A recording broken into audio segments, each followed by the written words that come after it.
Welcome to day number 2 of the week right here on the AM Show with, yours truly. I might as well take a bow. My name is Benjamin Akako. This is the AM Show. Thank you for joining me here. To be honest, it's been an exhausting morning overnight, but we're here. I always say it, no matter what, come rain or shine, by God's grace, we'll be here for God and country. And we appreciate you for always joining us on the show because you make it worthwhile being here every morning. Well, coming up, you know the drill. I'll serve you the news right after that. Guess who joins us for the news review? Former president of the Ghana Journalists Association, Afe Omoni, is our guest. That'll be followed by sports with Mubarak Haruna. And then we get into our big stories. Today, we have a conversation on our latest in the series, Ghana's Schools of Shame. We tell you the story, pathetic as it is, of a school in Noka, a community in the eastern region where pupils kneel to learn. We'll show you that documentary and hear from stakeholders in the educational sector. Why must we relegate some of our own citizens, children, to that state? Look forward to that on the first belt of our big stories. Then we get into our second conversation, and if you followed that national dialogue yesterday at the Labadi Beach Hotel, you would have got a gist of what happened.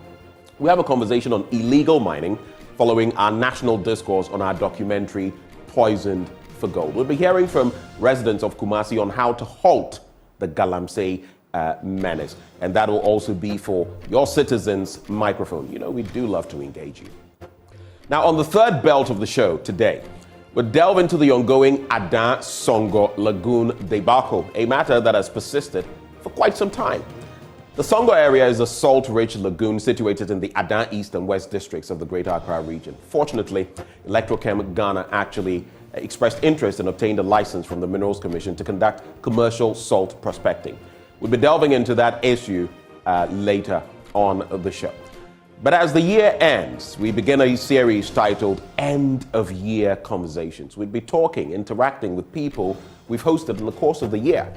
Today, we begin with an organization seeking to build Africa's first ultra-modern hospital to treat childhood cancers. We'll bring you details of that later on the show. And to wrap it all up, the University of Ghana Medical Center is asking for support for its historic inpatient clinical trials. We'll be hosting officials from that outfit right here on the show. We'd love to hear from you. Share your thoughts with us. Enrich the show. Make it better. On that note, Ghana 4, let's settle for the news. Up next.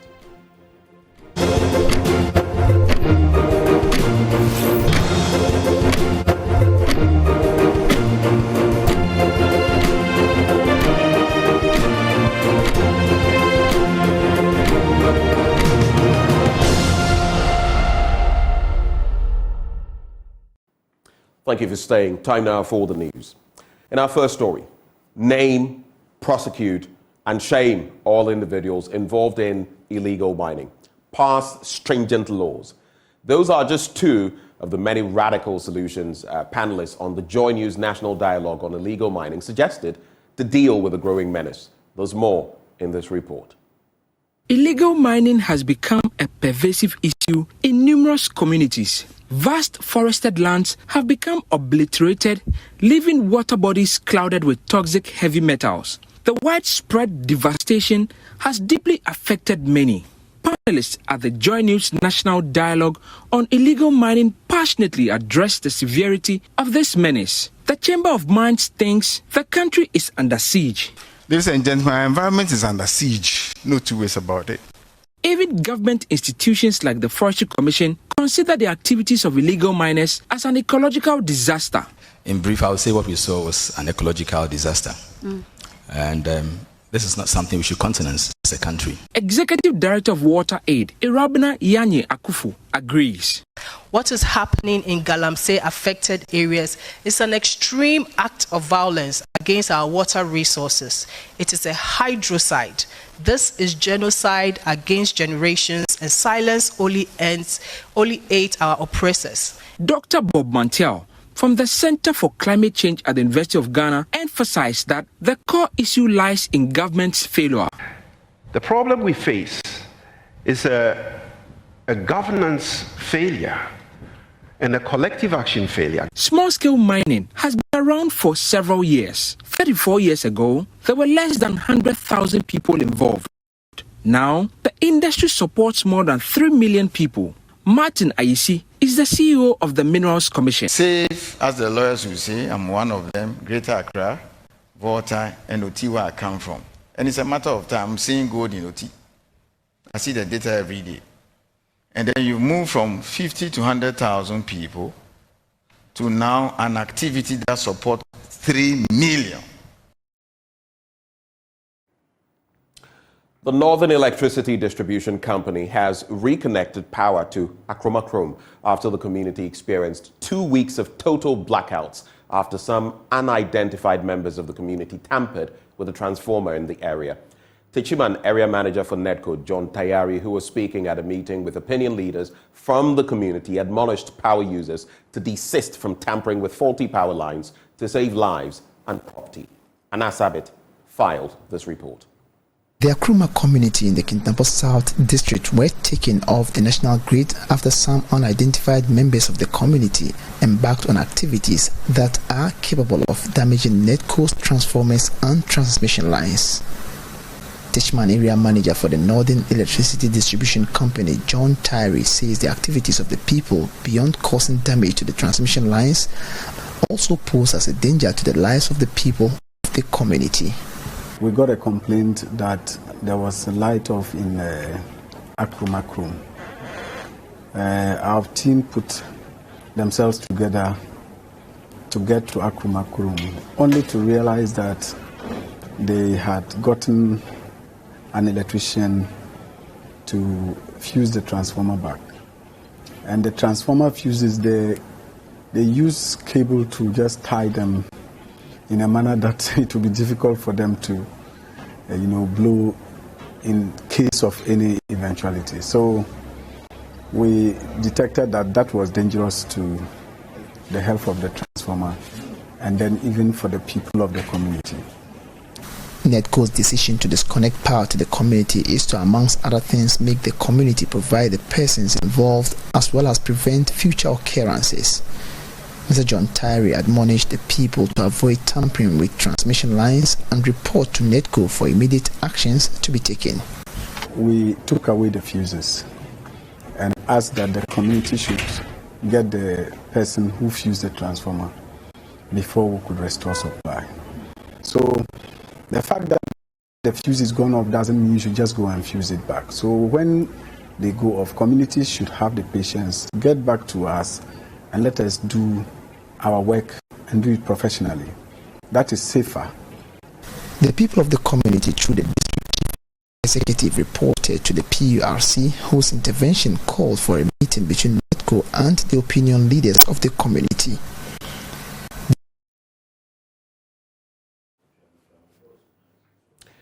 Now, a scientist at the Crops Research Institute of the Council for Scientific and Industrial Research, Dr. Shadrach Amponsah, is calling on the Ministry of Fisheries and Aquaculture Development to leverage improved aquaculture technologies to get more youth into fish farming.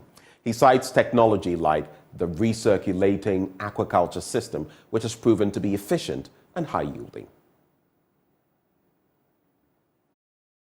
The workshop saw 25 participants exposed to the benefits of the recirculating aquaculture system and good financial management skills.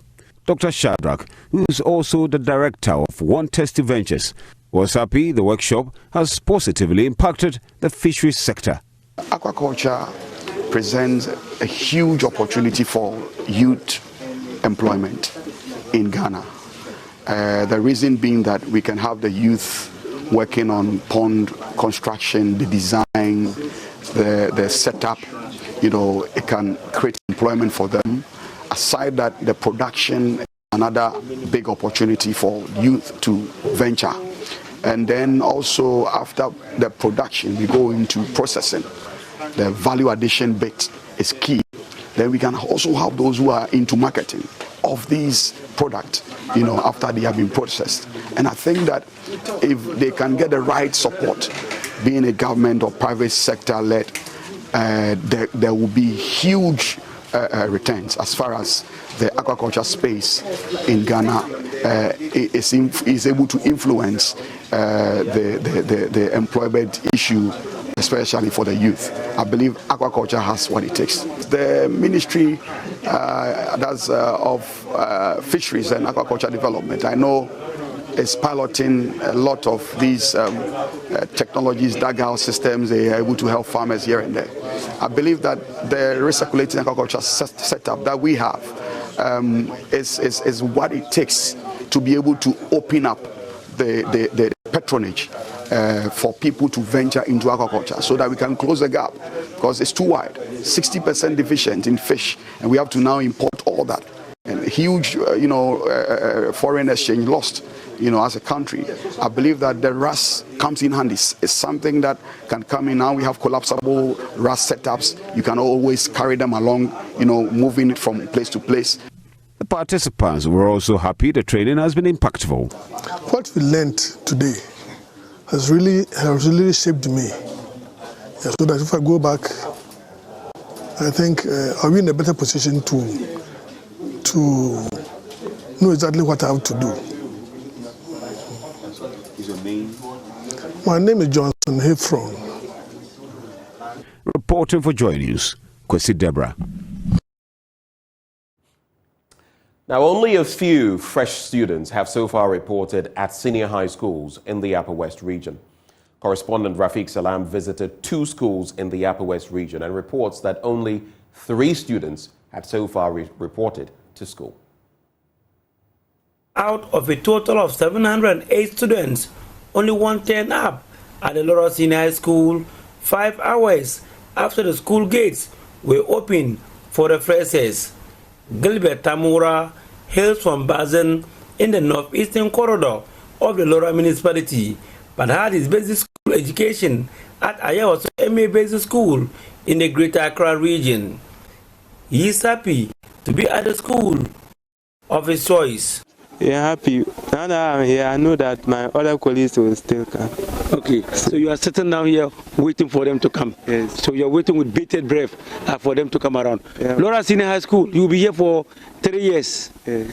Why did you choose Laura Secondary School? Well, this school is closer to where I come from. Where are you from? Bazen. Headmaster of the Laura Senior High School, Na Alaji Seydou Tongman, says despite the turnout not encouraging, he expects the over 700 students to report in droves starting this evening. The situation since morning has not been so good. We have not recorded any student reporting yet. However, we expect that after 3 p.m. or 4 p.m. Some of them will start reporting. Because the issue is that those within the region are likely to start their journeys in the morning, and expect that after 3 they should have been here. He boasts of having the required infrastructure to take care of the swathe of students placed at the school. You remember when this free senior high school thing was rolled out and we went into this double tracking system. 2019, we were a double track school. But quickly I wrote a letter to the Director General telling him that I have enough space to accommodate students. So there was no need for a double track system in this school. So it was reverted to a single track school. So I have about 44 classrooms. The dormitories are okay. And I don't have challenges with classroom dormitory accommodation and the rest of it. So 708 students actually can be accommodated. The only area they appear to have a challenge could be feeding, but it's hopeful that government will address it when the need be. Since we're open, we're giving food for 3 weeks. We exhausted it. Last week, we went back for 30 bags of rice. But these 30 bags, if I have all my population on campus, I take 20 bags a week. The second years and third years are on campus. I take 15 bags a week. So it means that the 30 bags will do for only 2 weeks. The rest of the food items, gari, soya bean, maize, and a lot of them are not available. So, but we are expecting that Free Senior High School will do something about the food. at the Queen of Peace Senior High School. 2 students out of the 506 students that has been placed at the school have so far reported. 2 female students were the first to report at the Nodolo Queen of Peace Senior High School. They are excited to begin new life in this school, where they pledge to follow all rules and regulations of the school to enable them achieve their life dreams. 506 are supposed to be here with you, but they are not in here. Are you worried? I'm kind of nervous, but I'm happy since I am the first person to report. Now, the Dean of the School of Nursing and Midwifery at the University for Development Studies, Dr. Vida Yakong, is asking for a review of the programs and health training institutions to upgrade them to a level consistent with international standards. Speaking at the maiden graduation of the Zwarungu Nursing and Midwifery Training College in the Upper East region, Dr. Yakong said for quality training of nurses and midwives, the training institutions had to upgrade from certificate and diploma awarding institutions to first-degree awarding institutions. Correspondent Albert Sori has more. The Zwarungu Nursing and Midwifery Training College was established in the year 2006. Over the years, the college has produced hundreds of nurses and midwives for the country. However, a graduation ceremony has never been held here at the college. This maiden graduation ceremony was therefore a historic one, with a total of 145 students graduating from the college this year. They include 49 registered general nurses and 96 registered nurse assistants clinical. The graduation was held concurrently with the matriculation of 513 new students who gained admission into the college for the 2023-2024 academic year. Principal of the Zwarungu Nursing and Midwifery Training College, Michael Mantamia, admonished the graduates to maintain high levels of professionalism as they go on to work in healthcare facilities across the country. Be compassionate, caring, and professional. Always remember that you are there to care for patients and that their needs should always come first. Please don't have earpiece in your ear when you need to provide service to clients. It is unprofessional. Don't make calls when you need to be attending to clients. It is negligence. Don't shout on clients when you need to attend to them. It is unlike a nurse. The principal also revealed that plans are underway to upgrade the Zwarungu Nursing and Midwifery Training College to a first-degree awarding institution. He said, however, a lot of infrastructure needs to be put in place. Since about 3 years now, work has come to a standstill for the classroom and dining hall projects. The hostels can only house 60 males and 180 females. This poses a great challenge to teaching and learning, and also puts the lives of both students staying outside in danger of attacks by unscrupulous persons, and exorbitant rents are also charged on them. We appeal to all well-meaning persons who are interested in supporting the college to put up at least a 200-bed capacity hostel and other infrastructure to support the students who have accommodation on campus. Plans are far advanced to complete construction of an ultra-modern 2-story skills lab, library, and ICT lab. The current licensing examination organized by the Nursing and Midwifery Council of Ghana is online. Hence, the state-of-the-art lab is a basic requirement for students to be able to take this examination. Currently, students have to write the exam in about 4 to 5 bodies, which has a great tendency to affect their performance. The maiden graduation ceremony of the Zwarungu Nursing and Midwifery Training College was held under the theme Quality Nursing and Midwifery Education, the Role of Stakeholders. Delivering the keynote address, the Dean of the School of Nursing and Midwifery at the University for Development Studies, Dr. Vida Yakong, said, a lot of nursing and midwifery training institutions are recently springing up in the country but are highly unprepared to deliver such programs. She is therefore calling for nursing and midwifery training institutions to be upgraded from certificate and diploma awarding institutions to degree awarding institutions. As we speak of quality education, we need to review the different programs that exist and upgrade them to a level that is consistent with international standards. In most countries, the entry point for nursing and midwifery is first degree. It is time for government and regulatory bodies to revisit the processes that were started to make this move, but short-lived for political reasons. Now, Ghana has won 4 awards at the 2023 ACMAS International Competition held in Malaysia. Ghana's contingent competed among more than 2,500 students from 35 countries and came out as one of the top countries. Emmanuel Jivenu is with the team in Malaysia and came through with this report. Champion Ghana, Mani Kora Ansa Obuiri. One by one, they mounted the stage to receive their trophies, a crowning of the academic toils. First runner-up, Ghana, Shawya Hubani. Second runner-up, Ghana, Thomas Kujo Mensa Abedeo. The 4 have once again lifted Ghana's flag high at the 2023 UC Mars International Competition held in Malaysia. Mami Kran Ansan Obobi of Rising Sun Montessori School beat off stiff opposition and emerged champion of the elementary level. Shura Gbani of Al Rihan International School and Thomas Kujo Mensa Ababio of Hans Future Leaders Integrated School also won first and second places in the same category respectively.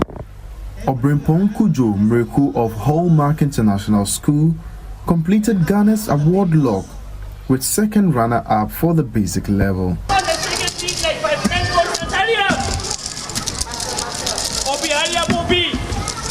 Their success did not come on a silver platter.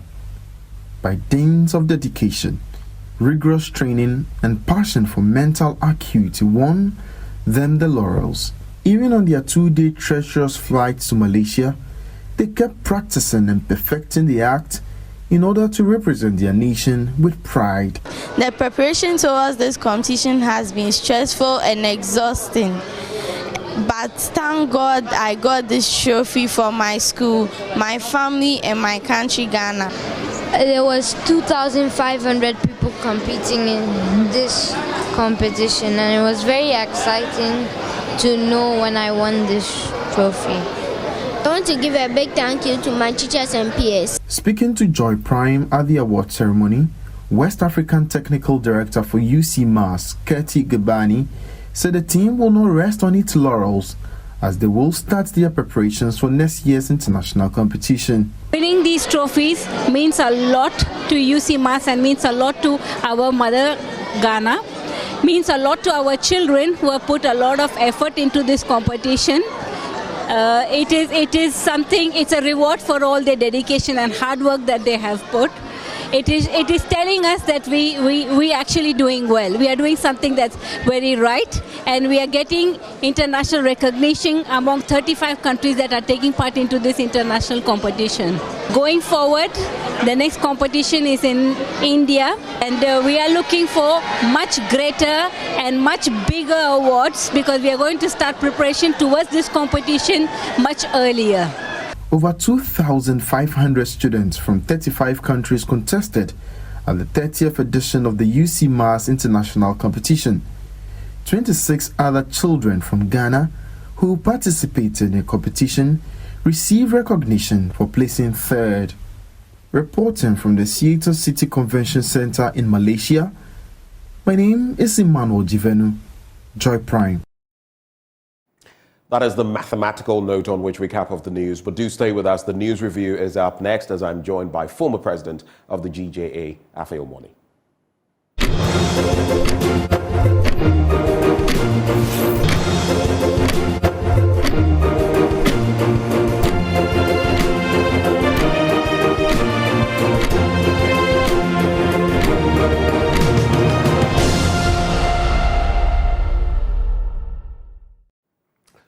Thank you very much for staying with us for the news review. You know this segment is always brought to you courtesy of Endpoint Homeopathic Clinic.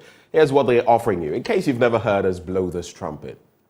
If you're a man, they're offering you prostate screening for free, especially if you've hit 35 to 40. Some people will tell you 40 onwards. I'll tell you that some people are developing prostate issues even before that age. So look, it's up to you, but once you hit 40 or maybe anything close, start checking your prostate. If you're a woman, what's your fertility status? Do you know? Do you know what's happening in that area of your body and whether you are fertile enough to produce, have children?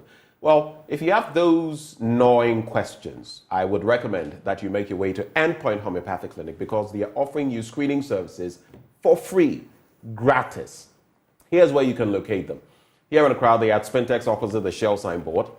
Kumasi, Chronomabwe here behind the Angel Educational Complex. The Takrady Anaji State, Tema Community 22, Techiman Hanswa, and Esiama in Zima. Their call lines 0244 867 068 or 0274 234 321. Endpoint Homeopathic Clinic, the end to chronic disease.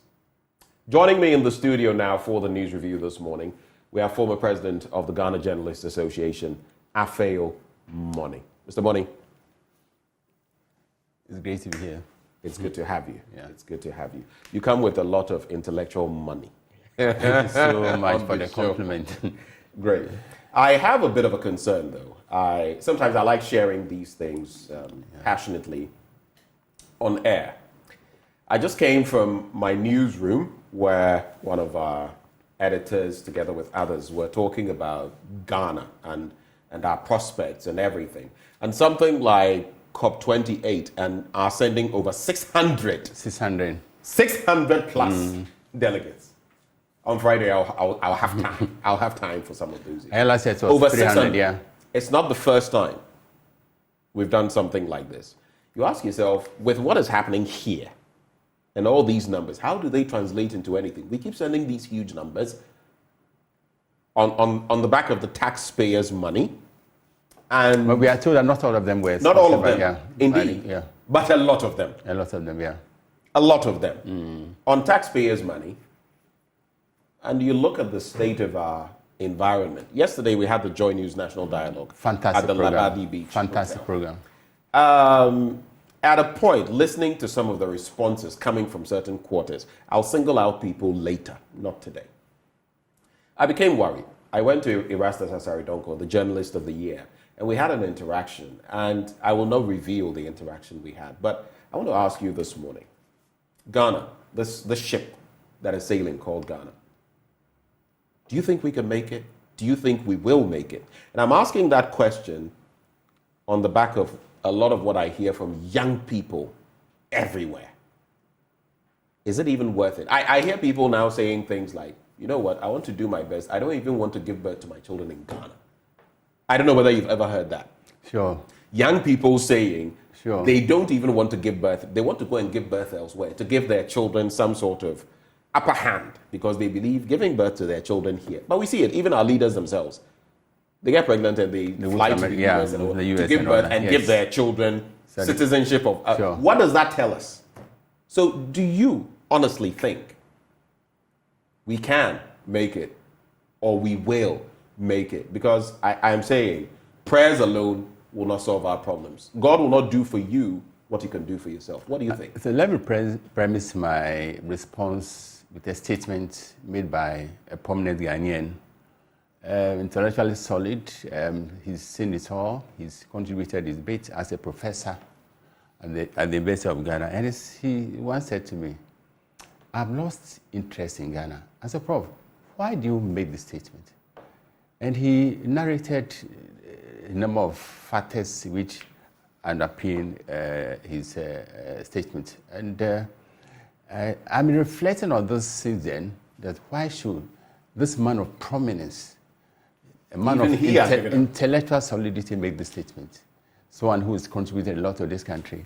But I would say that we should continue to surf the wave of optimism with the hope that God, and continue praying, because ours is not a basket case, even though we have missed a lot of opportunities. We have flapped a lot of opportunities.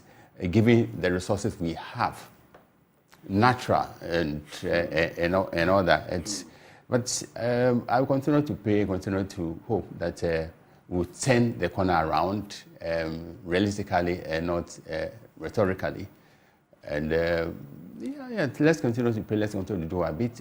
If collectively we all decide that we should pull in one direction, we should put behind us the failures of the past and do what is right as citizens, I believe we can really turn the corner and then put this nation on a pedestal of growth and stability and development in all dimensions. Can we do it with the crop of leaders we keep getting? And it's a cycle. Let me even restrict myself to the Fourth Republic. The cycle of leadership points in the direction of going practically nowhere. Because yes, you may say, oh, yes, we've done a little bit when it comes to security. We've put up some hospitals. We've done this and that. But at what pace?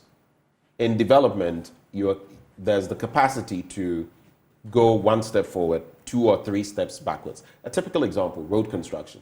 Are you aware, and you fully will be, that there are roads that have been under construction since around 1992 or 1993? And every time, roads should have a certain longevity because of corruption, because of kickbacks, because of so many things, because of judgment debts, because of contracts being stalled, because one administration has rolled over into another. Nothing is seamless in this country. Nothing. At some point, especially when you go out there and you see things, and I always say that sometimes I don't want to cite the UK, US, and all of that because those examples are a bit highfalutin, if you like. Look at Cuba. And what they've been through. And I felt so bad. I felt so embarrassed when I was in Cuba because with the little resources they have and what they've done versus what my country has and what we are doing, it makes you so ashamed. You ask yourself, are we thinking in this country? I'm sorry, are we? It's a legitimate question. So this should serve as a wake-up call for a lot of us to right what is wrong and scale up our effort to build this nation. Because no one can build this nation for us unless we realize the situation in which we find ourselves. And development takes place when you question your circumstances. So we should continuously question our circumstances and then think outside the box and then be honest in whatever we do. I believe those will serve as a fillip to scale up national development. It's been a while since I heard that word, Philip, and trust I feel money to bring it up. But saying what I do also reminds me of that saying right before we get into the papers. I think it's an Arab proverb. They say, when people say, oh, let's pray. I'm a staunch Catholic, staunch Christian, and I believe in prayer for leaders and everything. We do that every week in church. Doesn't look like our leaders are responding to the spiritual treatment we are giving them. It doesn't. We should push them to respond. We should push them. But the saying is that trust in God, but tie your camel. So you have the trust that God will take care of it. But you still do the diligent thing by tying your camel. So that it's not that, I can leave it anyhow, or I can leave my door open and no one will come and steal because God is watching. Anyway. It is what it is. We'll try and see whether we can get some of the online portals to get something from. But Economy Times, the final newspaper, are what I have. What do you have this morning? Daily Guide. We have a cluster of stories on the front page. Let's take a look at them. Galamsey Queen Asha 1 jailed 4.5 years and fined 48,000 cedis. And we also have witchcraft wildlife bills, violates constitution, and this comes from His Excellency the President. OSP has declared 6 persons wanted for allegedly, took some fat envelopes. Yes, they spoke to us, all of them. Oh, interesting. Interacted with us. I clearly remember, I think it's the one in Seche Dumasi who was like, no cash, no votes. But how did we get here? It's demand and supply, right? Or maybe in reverse, supply and demand. Because there are times too in economics where a typical example would be the iPod. Before that, all of us were using Walkman, cassettes, and then and all that. it graduated to the CD player. All of a sudden, someone saw a niche market in there. And then, when the iPod came, you probably didn't know you had that need. But all of a sudden, people realized, oh, that is a need, or that is a great want for me. Small device, I can put a lot of music on there, shuffle, and all of that. And it's more accommodating. I can carry it on. So sometimes supply rather drives demand, though usually it is demand that drives supply. But with the way we've monetized our politics and with what Afrobarometer and the many global institutions have said about what it takes to be an MP, how much you would spend, to be a president, how much you would spend, and all of that. Sometimes you even put it side by side with Nigeria, what they need, looking at their numbers, and then you look at our numbers and what we are doing. It means we are far ahead of them. We outstrip them. Crazy. And we expect these people not to be corrupt. And we've reached a stage where the evils of monocracy have decimated the values of democracy. And if you don't take care, monocracy will take over democracy. We are almost there. We are at the precipice. So as a nation, we need to pull ourselves back from this precipice and practice democracy in the rare sense. We reach a stage where meritocracy does not matter, does not even pay. Your ability to pay. And we've allowed cash to play an oversized role in choosing our leaders. In politics, in Ghana, cash is king. Sure. Yeah. It's king, but there should be a limit of the kingship of cash. And we have exceeded that limit. Then the conversation about the state funding political parties, and to me it's a no-no because we have so many priorities to look at and we are not even looking at some of them. And it also creates avenues for looting and sharing the scarce natural resources. So this is an area we should not go at all. We should not go there at all. But what do we do? OSP has stepped in to declare the 6 people wanted. And I'm inclined to ask this question, that what happened to, where was OSP when the Asino by-election took place? Where money was flowing like a river. OSP, and someone told me that he was an Asino, a police officer. He dressed casually. And people were just giving him money. Just take 300, 200, just take. They didn't know his background. He was a former police commissioner. And we all saw what happened at Asino. Nothing. Nobody has been arrested. Nobody has been invited. We also saw an MP, an aspiring MP. In this instance, there have been invitations. But this is just a tip of the iceberg. And I've heard some people even say that, oh, he's going for low-hanging fruit. Is that how low he's going now? And I look at such people and I wonder whether they appreciate the gravity of the problem we face. Because in bribery and corruption, both the one giving and the one receiving are complicit. Yeah, sure. So if you think, oh, it's just the 2 people with their names on there, Jefferson Saki and is it Colin something, and the other person whose name was not on the envelope. Look, they set up 3 tents. Each of the 3 major candidates even had tents where people were going to eat. That is a form of inducement. Sure. It is. I mean, why? Don't the people have food at home? Is it this that will give them the food that they will eat, that will satisfy them for the rest of the year? We know of these things. We're intentionally turning a blind eye to them, acting like, playing the ostrich. And that is what I really don't like about. And sometimes I feel that is what people don't like about people like me. Because if I see it and I know it is wrong, I'll not sugarcoat it and tell you that, oh, it is something else apart from black. But Ghanaians don't like that. They like you to circumvent the issue. They like you to sugarcoat and pretend. I'm not a pretender. I will tell it to you in your face. That's why I always say that I don't keep politicians as friends. NDC MPP, and I can say it because I don't keep them. We can't do without them. I don't take anything from you. So really, like, that's the point. But Samson did a commentary on media and corruption, and it says any journalist who decides voluntarily to be in the pockets of a politician is an apology of a journalist, and he or she is doing a great disservice to this nation. And I believe that commentary should be publicized for the media community, because by virtue of what you do, we occupy a special place in society to hold to account people in positions of power and authority.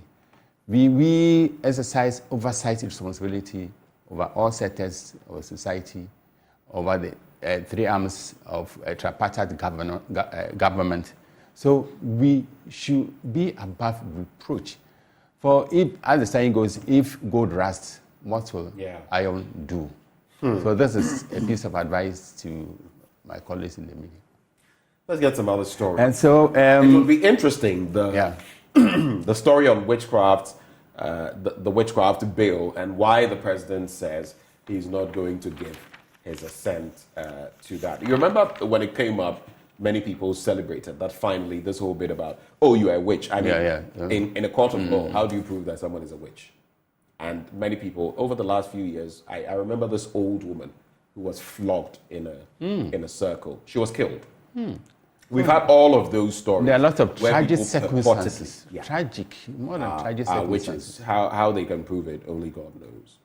So the story is saying that President Nana Akufo-Addo has told Parliament that due to constitutional violations, he is unable to assent the Criminal Offences Amendment Number 2 bill, which criminalizes accusations of witchcraft and witch-finder practices, and the Wildlife Resources Management Bill.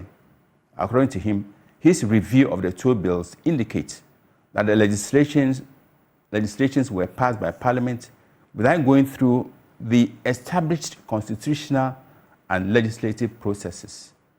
The concerns raised are significant and have profound implications for the constitutional integrity of these legislative actions, the President said in the two separate letters to Parliament. I think that we need to fine-tune these pieces of legislation. And the Bible said this is something we need to address. The accusations people level against the aged, and we in certain parts of the country we equate old age with witchcraft, and this is highly unfortunate. And it is rooted in antiquity. This is, and it's also financial. Yeah. How many people who are of some status in society, who are wealthy, would you see people daring to go and call them witches? Sure. But once you are poor, yes, you are old, you will likely be called a witch or wizard. A dementia setting or something. Yes. So you mentioned it, dementia. As people age, depending on their own experience, nutrition and otherwise, they may start to go senile and may say certain things. People take a lot of that to mean, oh, they said something funny. This one is a witch, this one is a wizard. And we are victimizing people. We are the only country in the world that has had witch camps. I mean, from the time of the Salem witch hunt, I haven't known of, and we are the only country in the world. Go to Batinga, go to, there are Kukuo, there are so many of these places across the country. Witch camps, where people literally have to flee and get to. It's not the best of situations, but I've also said that sometimes it is between that bad situation or getting killed. The lion-like savagery with which the so-called witches are killed, stoned to death with blood oozing from parts of the body, and nobody. That is the height of insensitivity. I have my own sentiments about this, but let's see whether it can be fine-tuned. Because in the end, I think it's something that must pass. It's something that must go to stop some of the lunacy in the system, where people take the law into their own hands and sow the seed of barbarism, all in the name of this. And like I mentioned, in which court of law can you prove? These are spiritual matters. Yeah. I'm not saying that witches and wizards don't exist. That's not what I'm saying. They do Even exist. in the Bible, it is there. But I am saying a lot of the time in our setting, like you said, you are poor. There are characteristics. You are poor. Maybe you are dependent on the young ones and already, they are not getting work. Oh, you are old. Yeah. And sometimes to some of our pastors are the problem. Oh, your mom. Pastors of questionable credentials. Questionable credentials. They are part of the problem. Jesus never did that. Jesus never did that. So his followers should watch and toe his line. As simple as that. Anyway, and sometimes too it is, and let me add, some of the imams and other, I mean, all of them are in there. Witch doctor, I mean, you go to some places and supposedly there are people who can fish out witches and all of that. All of those people are part of it. Oh, so this person doesn't have a good spirit. So then the bill should be fine-tuned, right? I think so. Yeah, so we will produce the right law to deal surgically with such offenders. There's a message. Michael Batigma says, good morning, Ben. Talking about roads and their duration. Come to Yendi, Tatale, under construction and deteriorating. What I was talking about in our country. You can have roads that are passed on from one administration to another administration to another administration. Same situation, one road. And sometimes it is intentional because another one comes. And you know that cycle in our country where this administration comes and they let go of everything in this area because there's going to be a new contracts, new people, party people. Meanwhile, the Constitution, which is the supreme law of the land, emphasizes the need for continuity by outgoing and succeeding government. That's why I asked. That is the principles of state policy. Whether we can go anywhere in this country because the cycle just continues. I'm sure if we could quantify how much we had lost. So it's up to your generation to break that cycle. Well, let's see. It's also up to the other generation to do better, and they will not even want to hand over. We are becoming, in Parliament, if you look at the tenure, at least now it's better. But you also look at maybe Congress in the US, and you see, is it the Senate? Both of them. Some of them are there for a lifetime. Yes. Others are, it's recently that we are seeing 80s, 90s, and all that, yeah. Anyway, is there any other story I wrap with? We have about 2 minutes left. Agri-sector turnaround strategy will work, and the paper is quoting the Agri Minister, Brian Champong. He said, the turnaround strategy being adopted in agriculture will result in the transformation of the sector.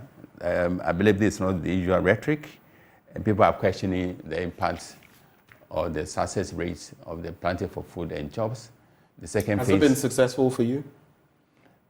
This question was put to the Agricultural Workers Union boss, and it says we should look at what is happening in the market, the availability of food and its prices, and that should tell us, and that should give an answer to the success or otherwise of the planting for food and jobs. I'm inclined to side with him because if Ghanaians have plenty to eat, and how would they complain?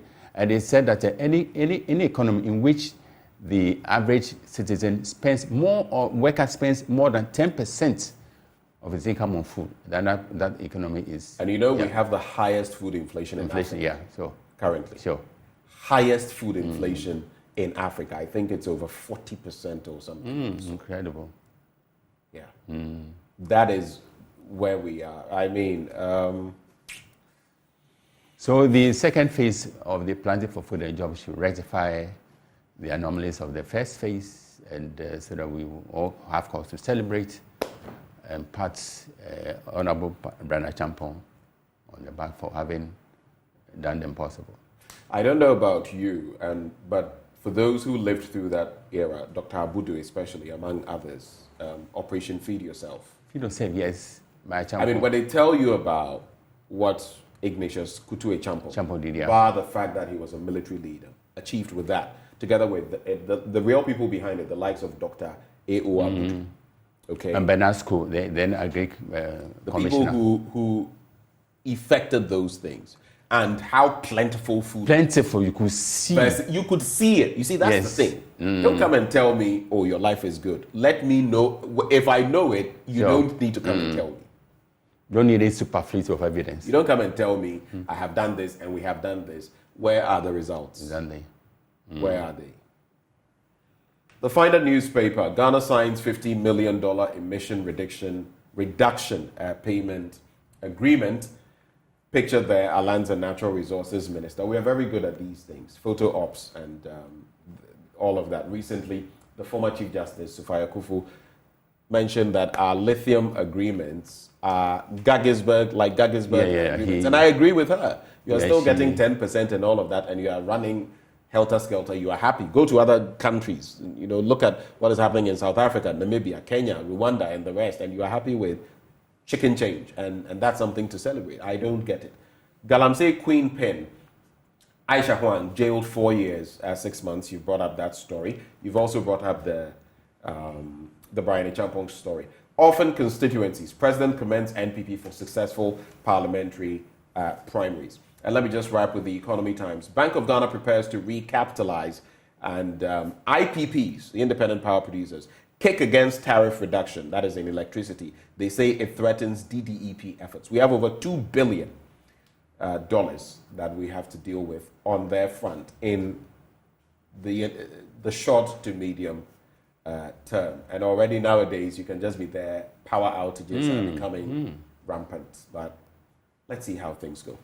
Any final words? We should continue to pray for Ghana. This is the only country we have.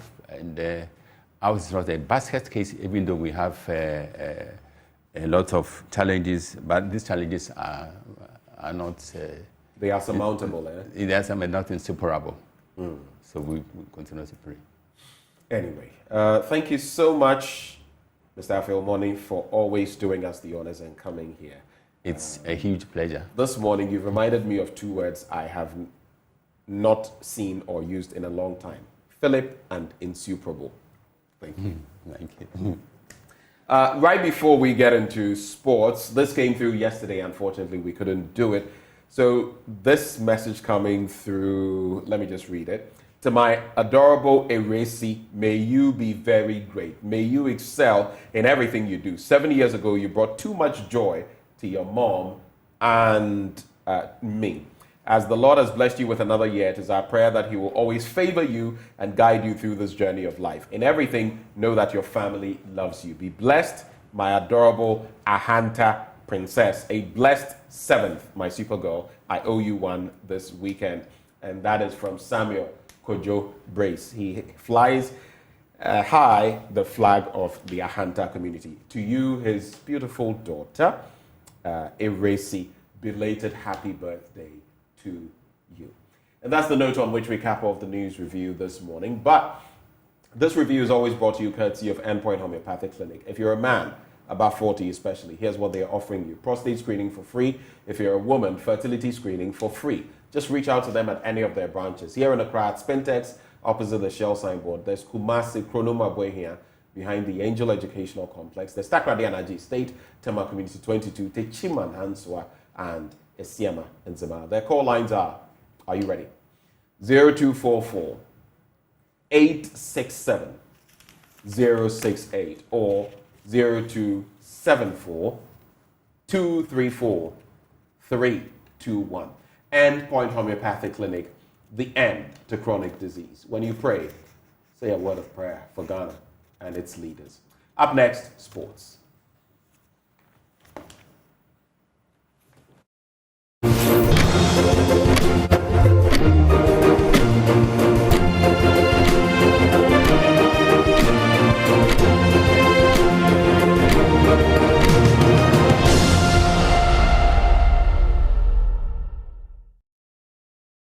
Welcome to the sports segment on the AM show. I am Haruna Mubarak. Now, the board of Hearts of Oak have responded to player imposition claims by Martin Koopman.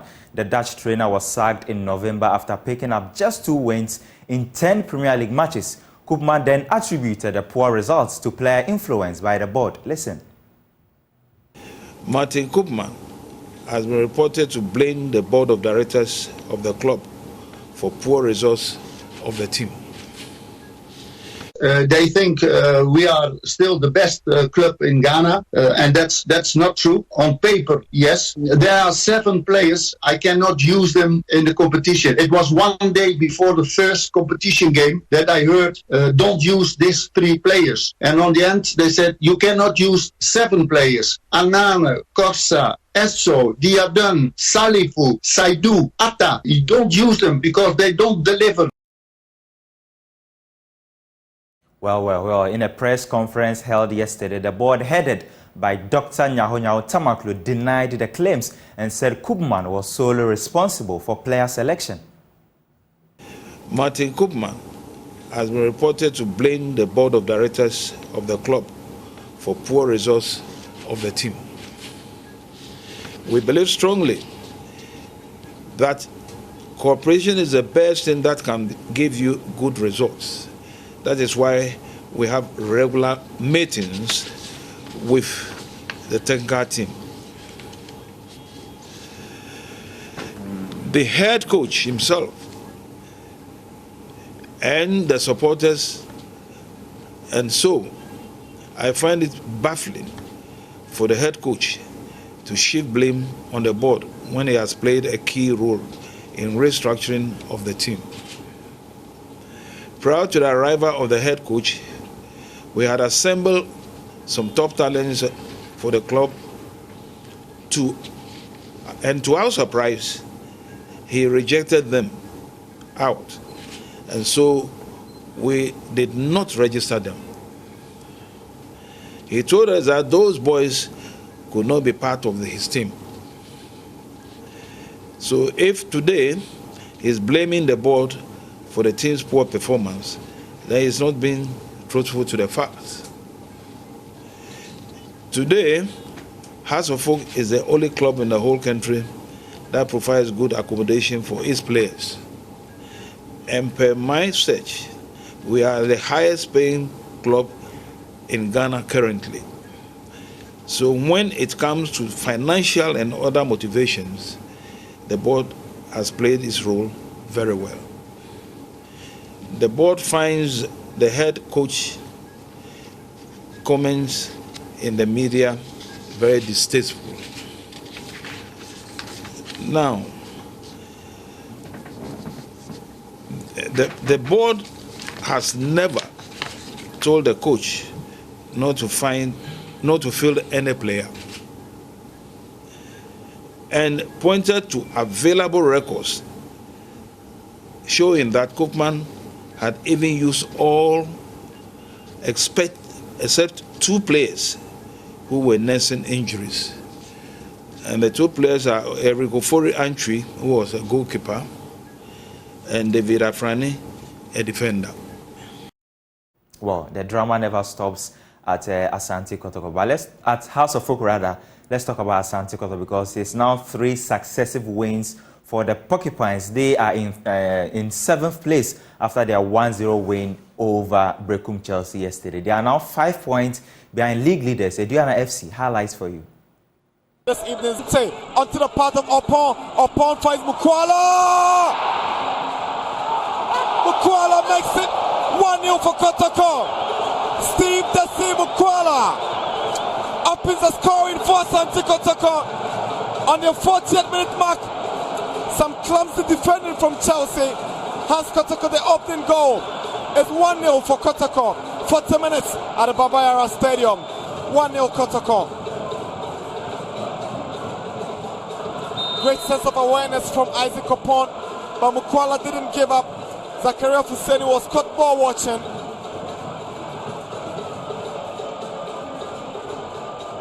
It's a hard-fought win, but the most important thing is we've gotten our 3 points.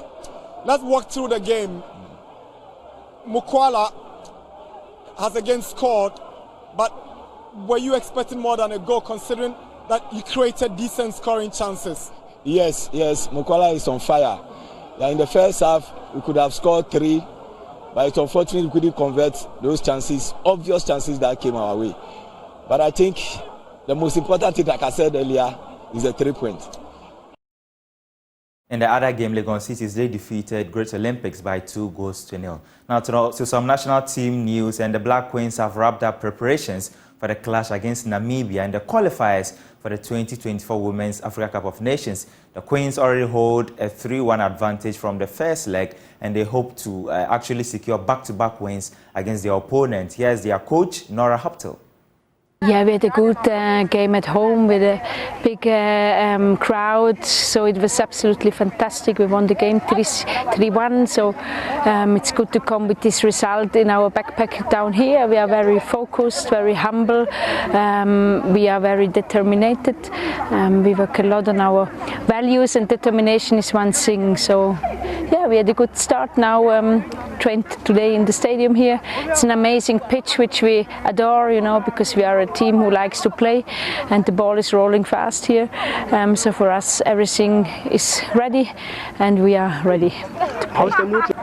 In football, never all is in the bag. No, we have enough experienced player. They know what it is about now. Staying humble, staying calm. We had a good video analysis. There's still some details also to adjust from the last game. Yeah, and we put some of those elements also on the pitch today. So this is our attitude, that we all the time work. We develop ourselves and do our routine also. That helps us to stay calm. And the final training was absolutely amazing. We are still unbeaten this year. We won all the 10 games, of course. This makes us proud, but even much more proud is making me the development of our performance, how we developed our style, but also the kind of values we live in our team. So we have a very good cohesion. We have a very clear base on which value we set, and we also need to act and under these values. What it is after the game, I never think about. So for us, it's the next game. We prepare like always, and in our minds, we are not after the game. So I'm also quite calm, relaxed. This pitch I would love to play myself on, you know. So I really am excited to start the game, and what will follow, it will come then.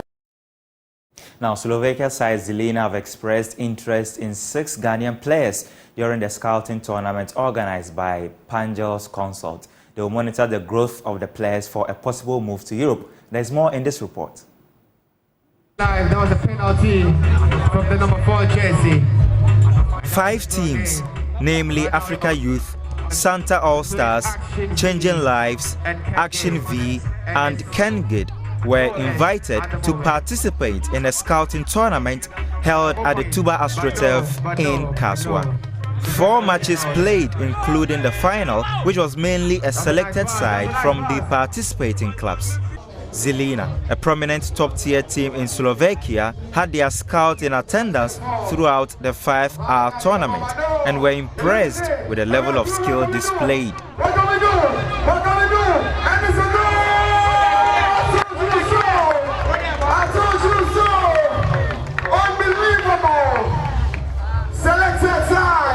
I have to say that I saw very interesting players.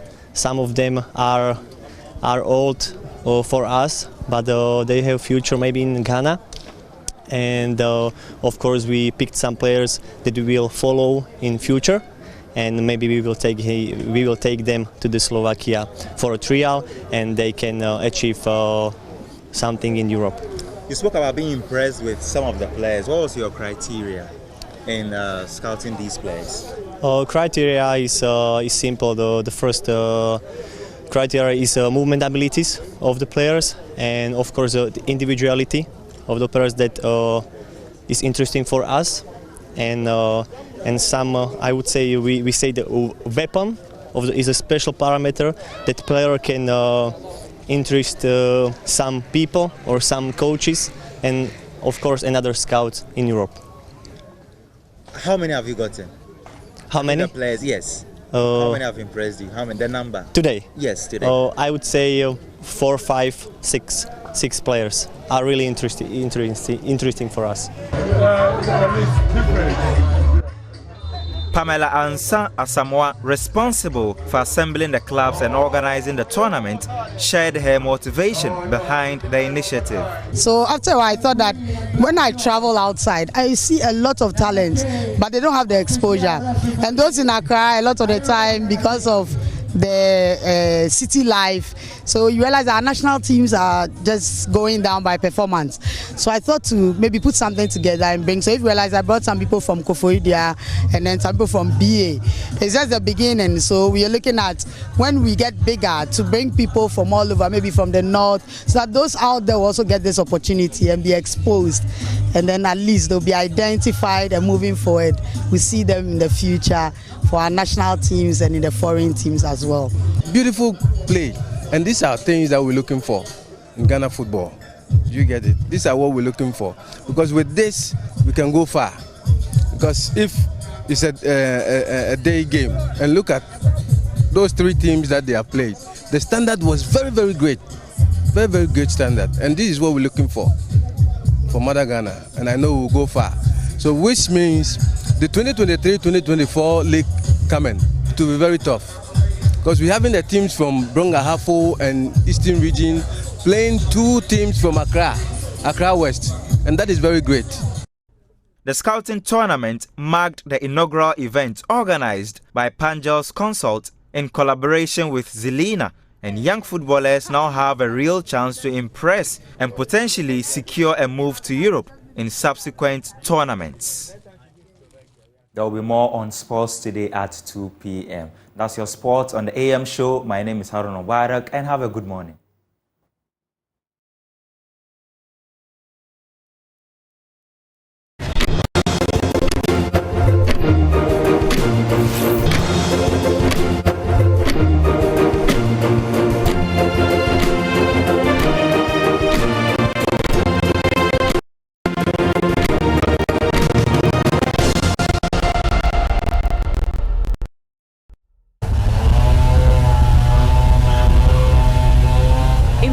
Of the Eastern region lies Sonoka, a colorful farming community that holds a tale of determination, resilience, and a hunger for education. But in this community, a silent struggle exists. Noka, with its warm-hearted people, lack a fundamental pillar for its children, a school. For years, children trekked several kilometers to distant communities to access education. But in their quest to quench their thirst for knowledge, they get knocked down by speeding vehicles. As a result, many parents stop their children from going to school. I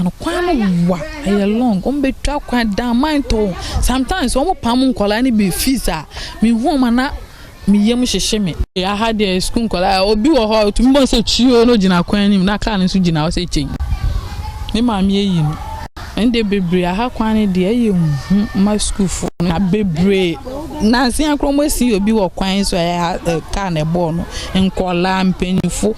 Yea, and ha, carbo, only within the dim, coded flat, in all cancer. Aye, young pen for crack cabo boy.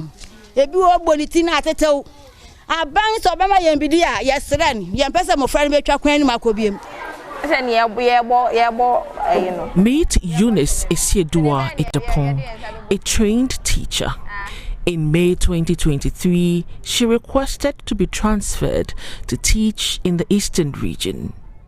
That was the only way to be close to home and take care of her aged parents.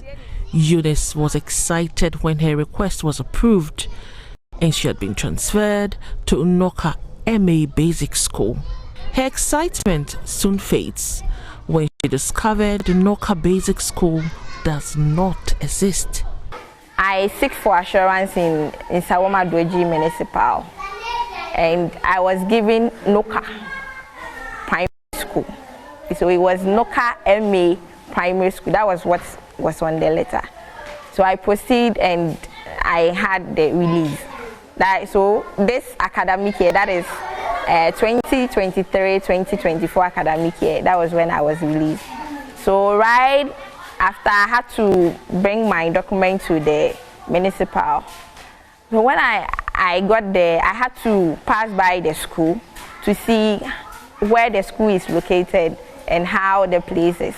But when I came, when I met the town folks, I asked, I'm coming to Noka, and they told me the school is not yet completed. So when they told me that, I was surprised.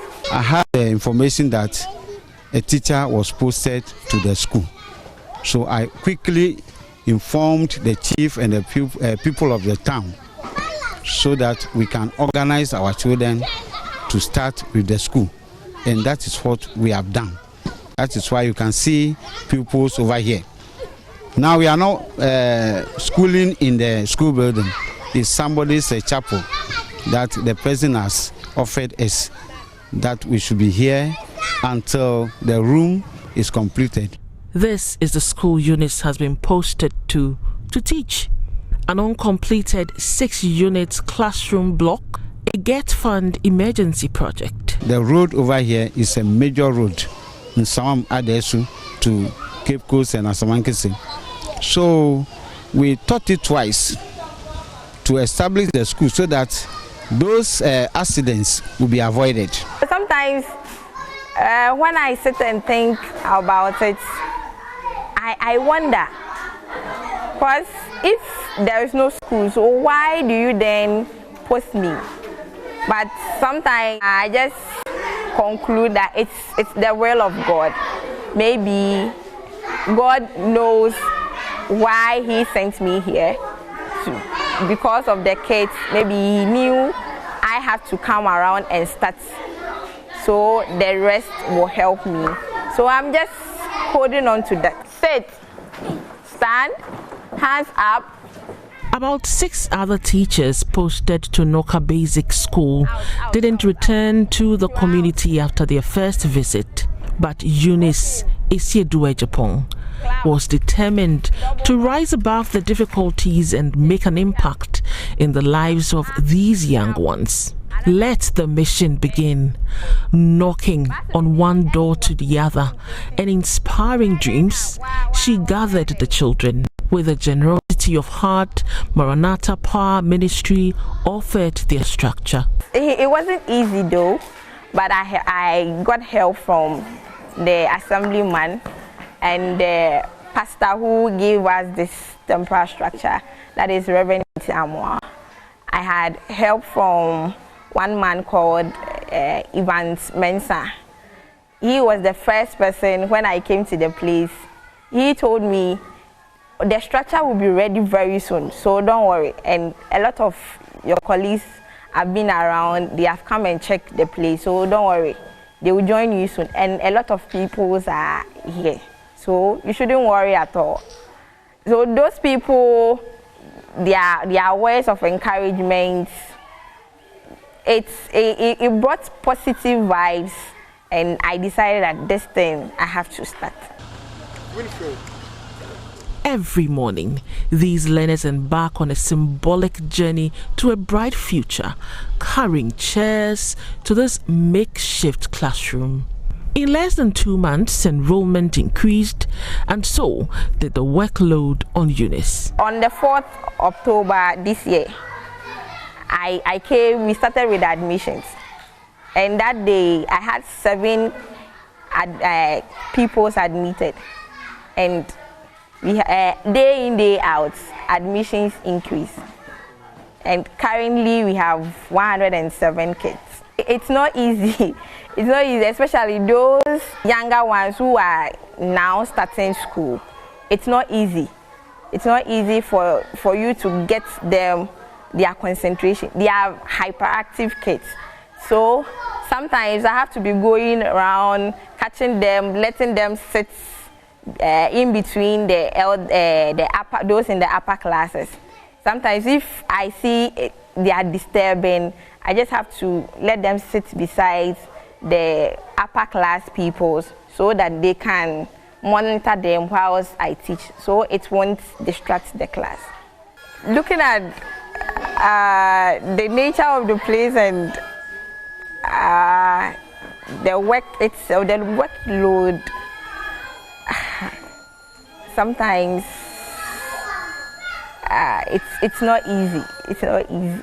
In this shared space, children from ages 3 to 15 sit side by side, driven by a collective hunger for education.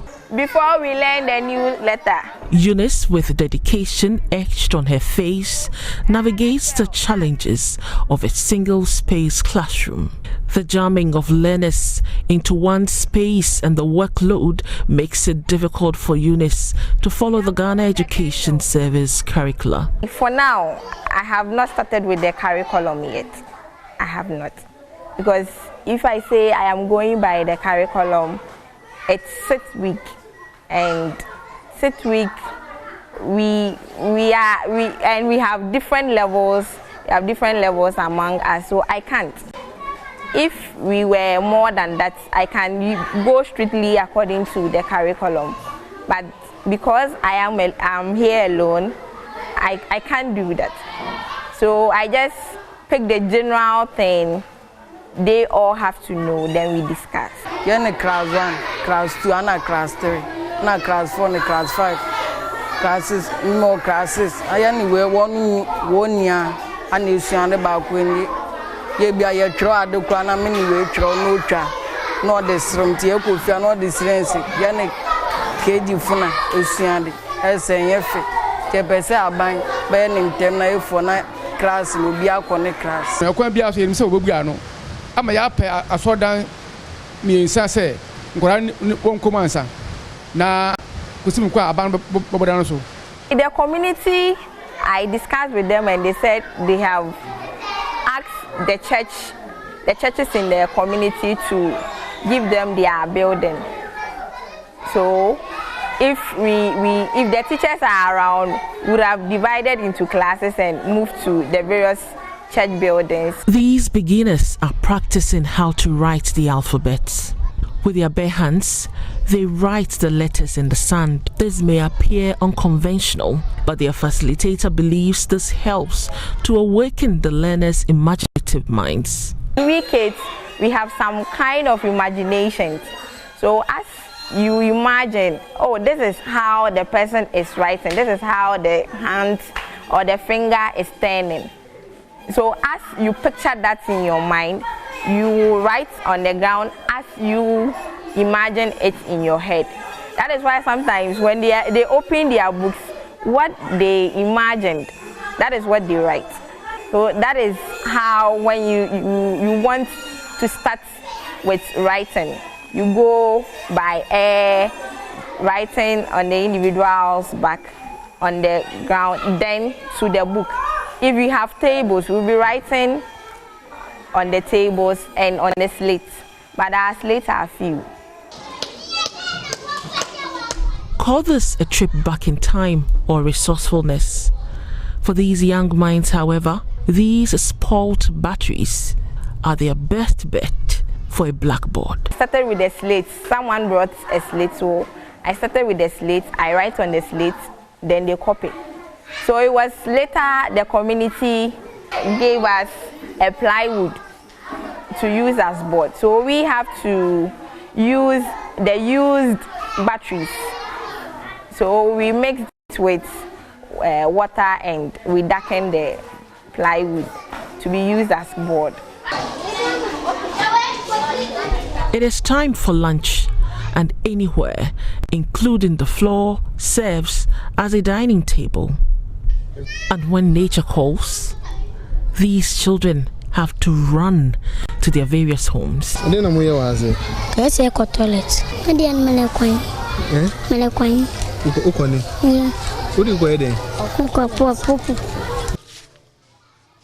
Those who cannot make the treacherous journey back home queue to use this unsafe latrine at the church.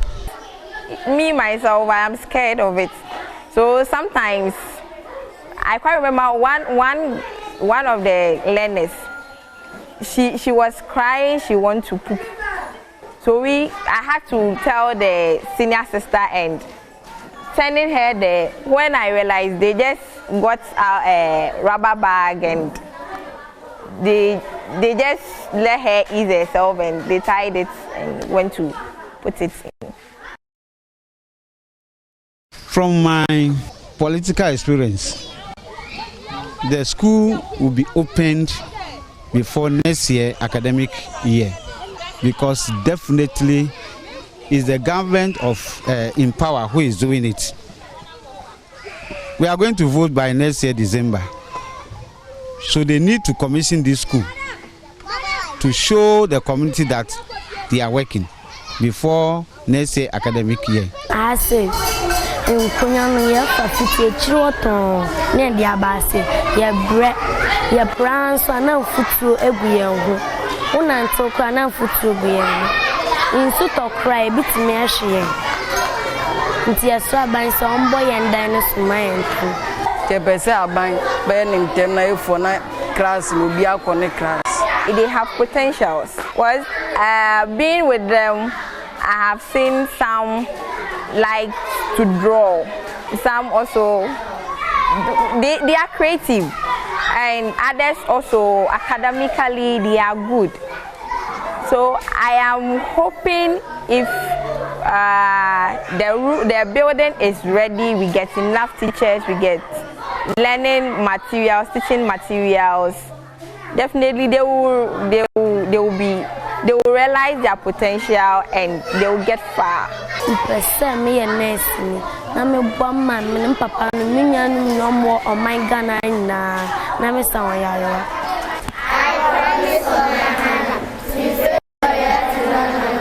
As they pledge their loyalty to their motherland, Ghana, these pupils are also saying a silent prayer for their school building to be completed. But until that prayer is answered, Eunice, Helenes, and in fact the entire Noka community will continue to dream of a brighter tomorrow.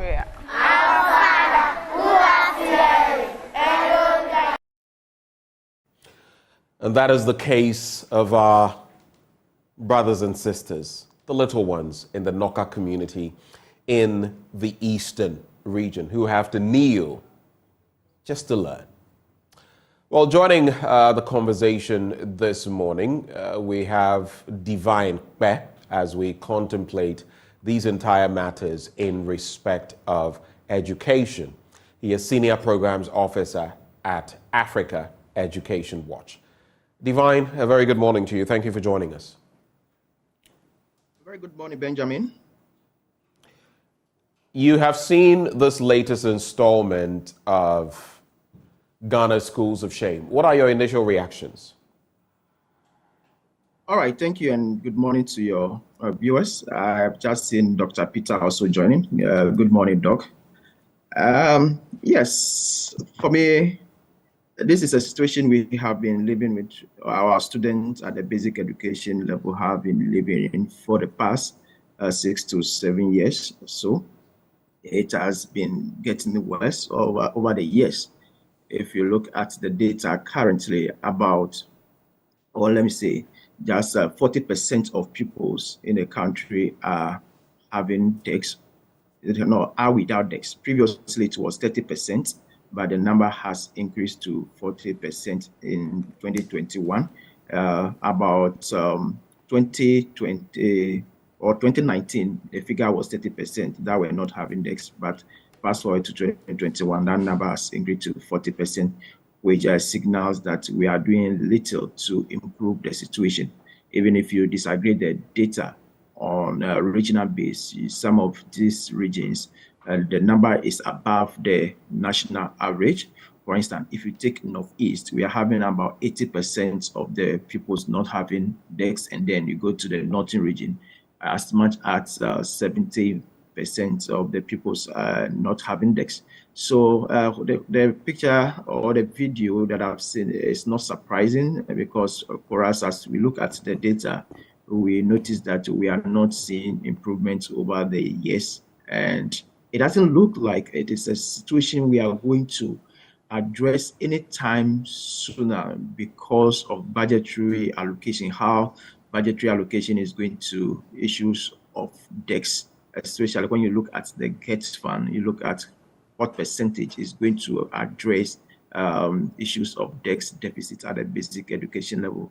It doesn't look like we are committed to addressing the situation anytime soon. So for me, I'm not surprised because it's something we've seen, and I just wish that we can show more commitment to this other than what we are doing now.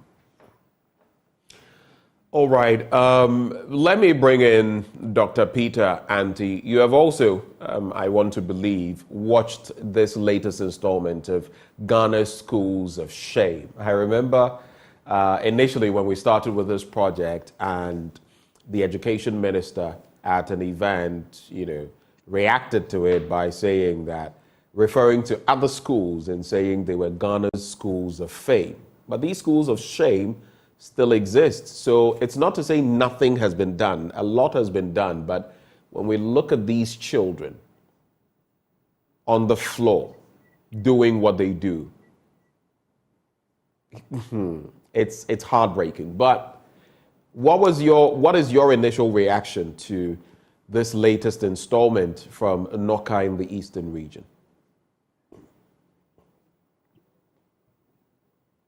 Thank you very much, and good morning to your viewers. As Divine said, it's not surprising to me also. I don't think that we are going to move away from this situation anytime soon. And I say this because I do not see any plan that we have in place to address these challenges that we continuously face with our schools. Ideally, there should be plans put in place to ensure that as we progress in our development journey, these changes, these challenges that come up are addressed as and when they appear. But because we don't have a plan, you would see, as it's been in the case in most instances, that the authorities will visit some of these schools that you are highlighting and then go with the cameras and then supply them with one or two of the things that they need, and then go and sit back in Accra waiting for another documentary to air. And that is what breaks my heart, because these kids are supposed to have what we call quality education. And we boast about quality education a lot. We say that we want to offer quality education to all children, irrespective of your location, your socioeconomic background, your family background. We say that we are offering quality education to the children of Ghana, and we tout this. But you cannot tell me that these kids in this school are being given quality education.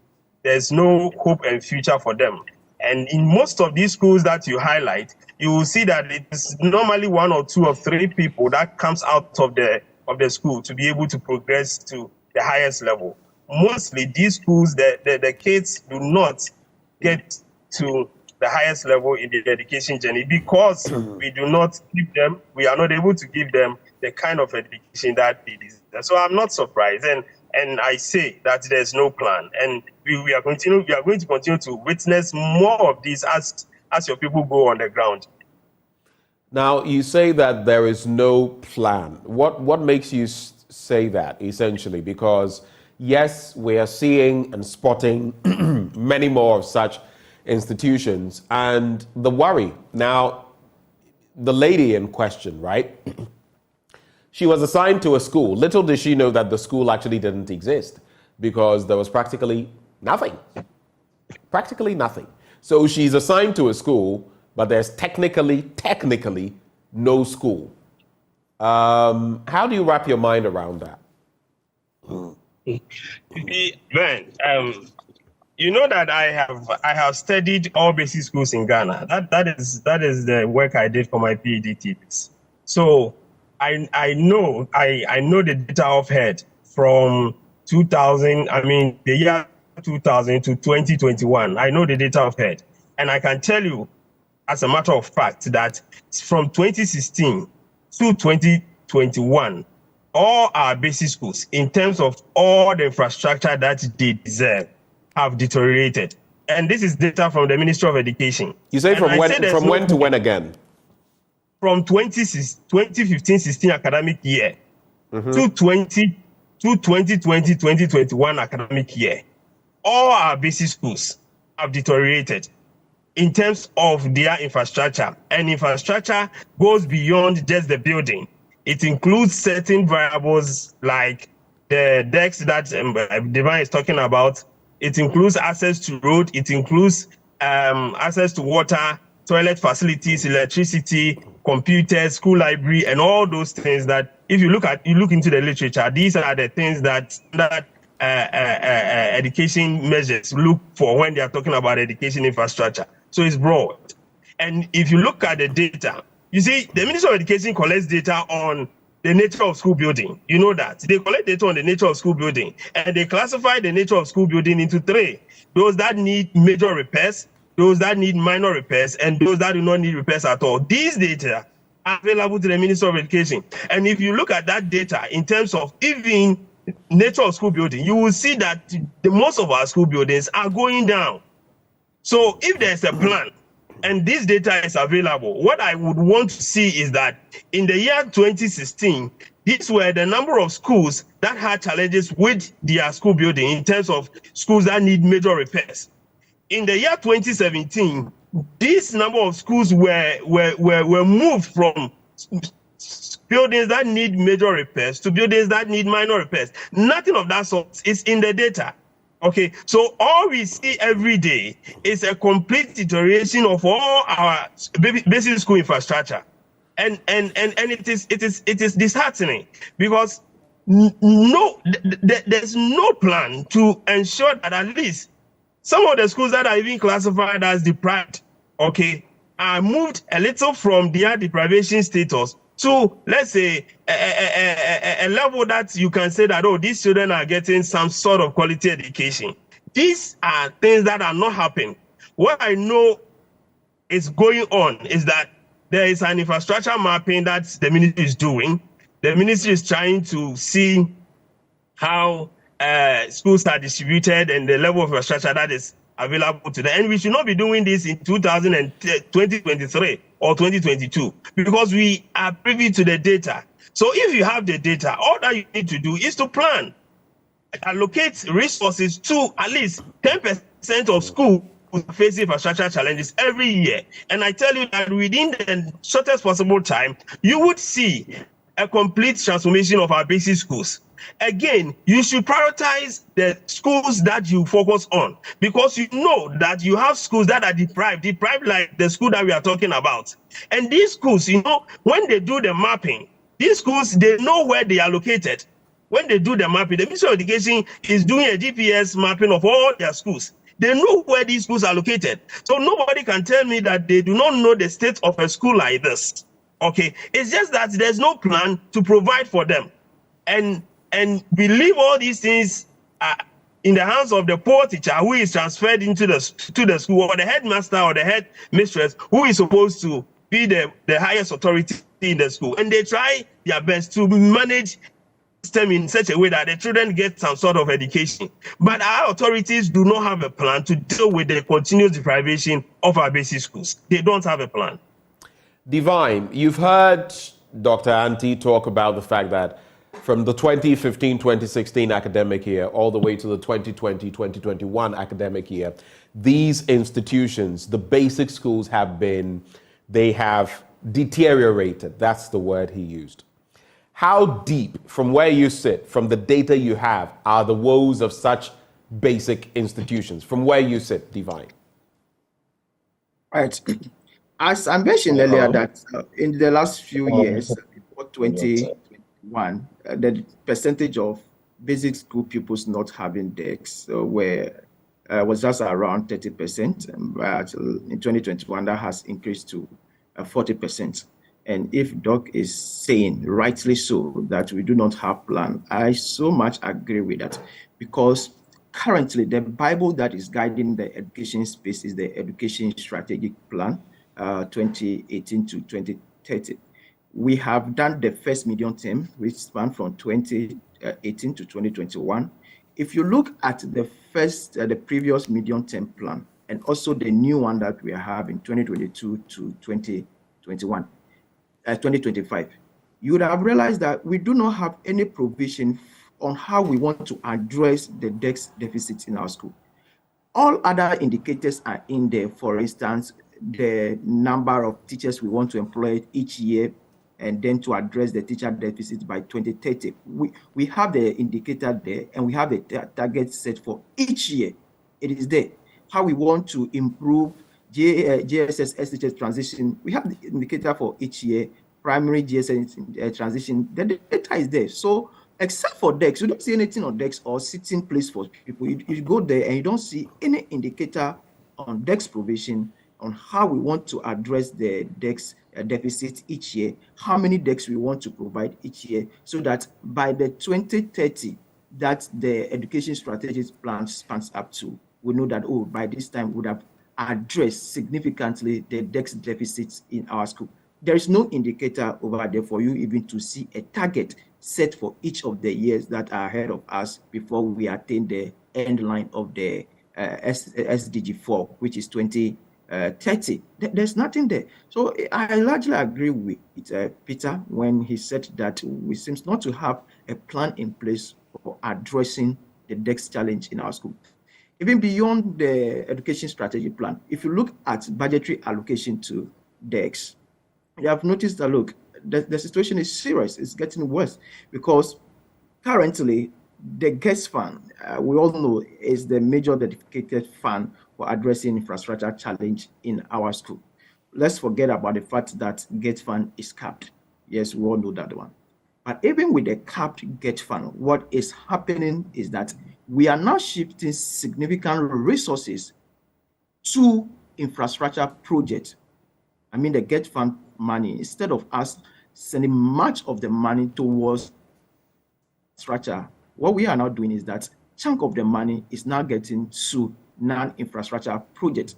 If you take the last, or we are still in 2023, so let's say 20, if you take the 2023 GETS fund formula approved by Parliament of Ghana, you are noting that almost 70% of the GETS fund allocation is going to non-infrastructure projects, leaving just about 30% for infrastructure development across all the subsectors of the education sector. So if you have money meant for improving infrastructure in a school, and then you are sending a chunk of the money towards non-infrastructure projects like provision of tablets for SHS students, if you are having instances like that, if you look at it, another one is to promote French. Now we are using the GETS fund also money to promote French in our school, STEM, the related development issues. So we are seeing much of the money now go into non-infrastructure, and just like about 30% going towards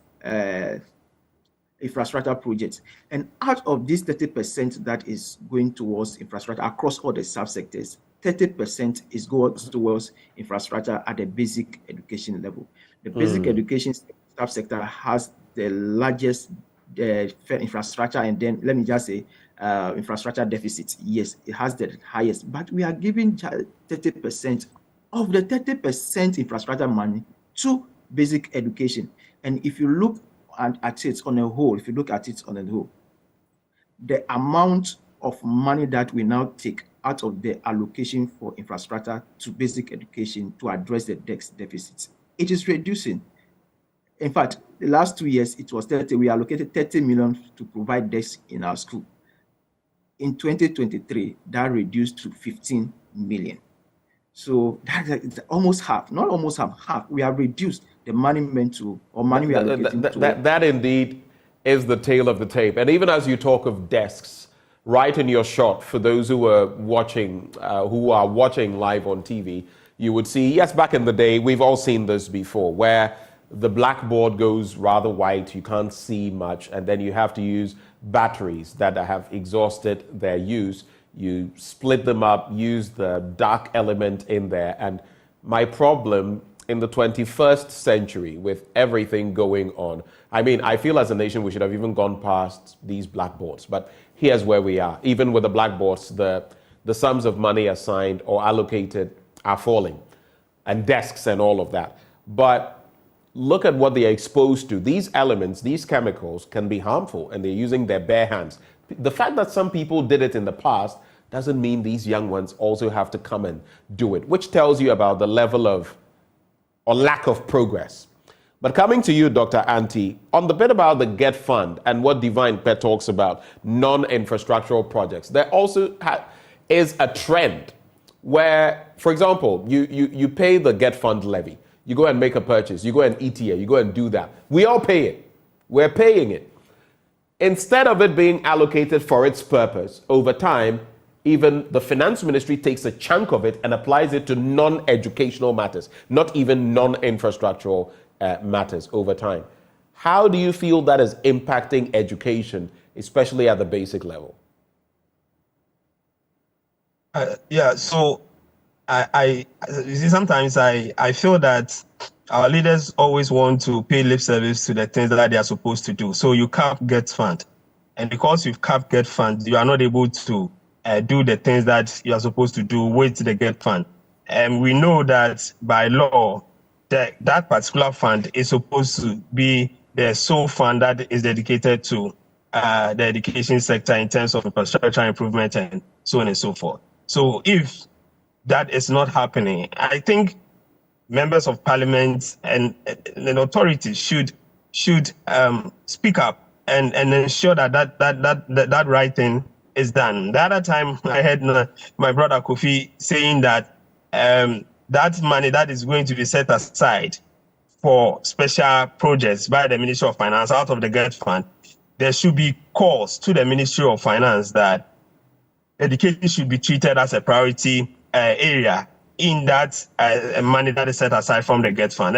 And I seriously agree with him. I think that we need, you see, sometimes we talk about these things and we don't get the needed response from authorities because we cannot do anything to them when they decide to do whatever they want. Because I do not understand why we have a fund dedicated to education and then that fund is capped. And people who are supposed to benefit from that fund, because all of us, we pay the Get Fund anytime we purchase things here and there. And it's supposed to be used to ensure that the children of Ghana get a standard kind of education that they deserve. However, the authorities have decided that they will not channel that resource to improving the education sector. And all of us are quiet. All we do is to talk about it on radio.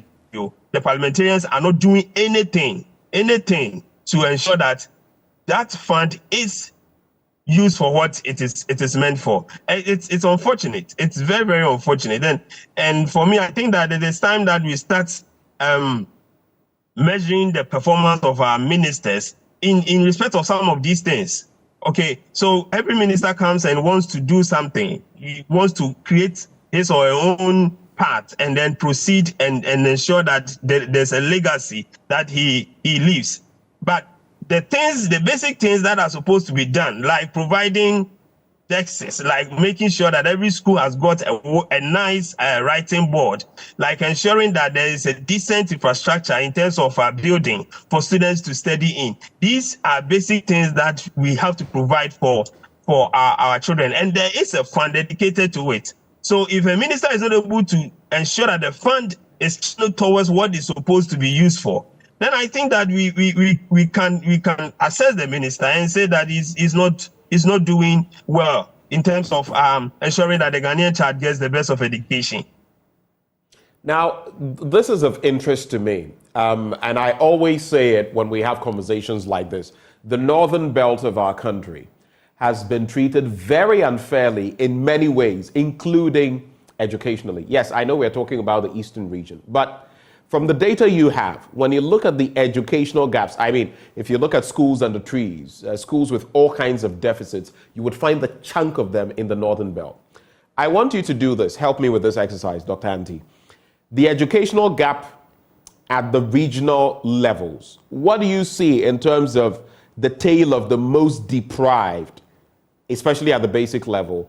And what does this mean for increasing, widening inequality gaps into the future? Because like you said, they are all supposed to have a certain basic, deliverable. But some of these children are simply not even getting 10% of that. What does that mean for inequality compared to their compatriots, maybe in Accra, Kumasi, and the rest, moving forward? And where are the worst cases, if you may indulge me on that as well?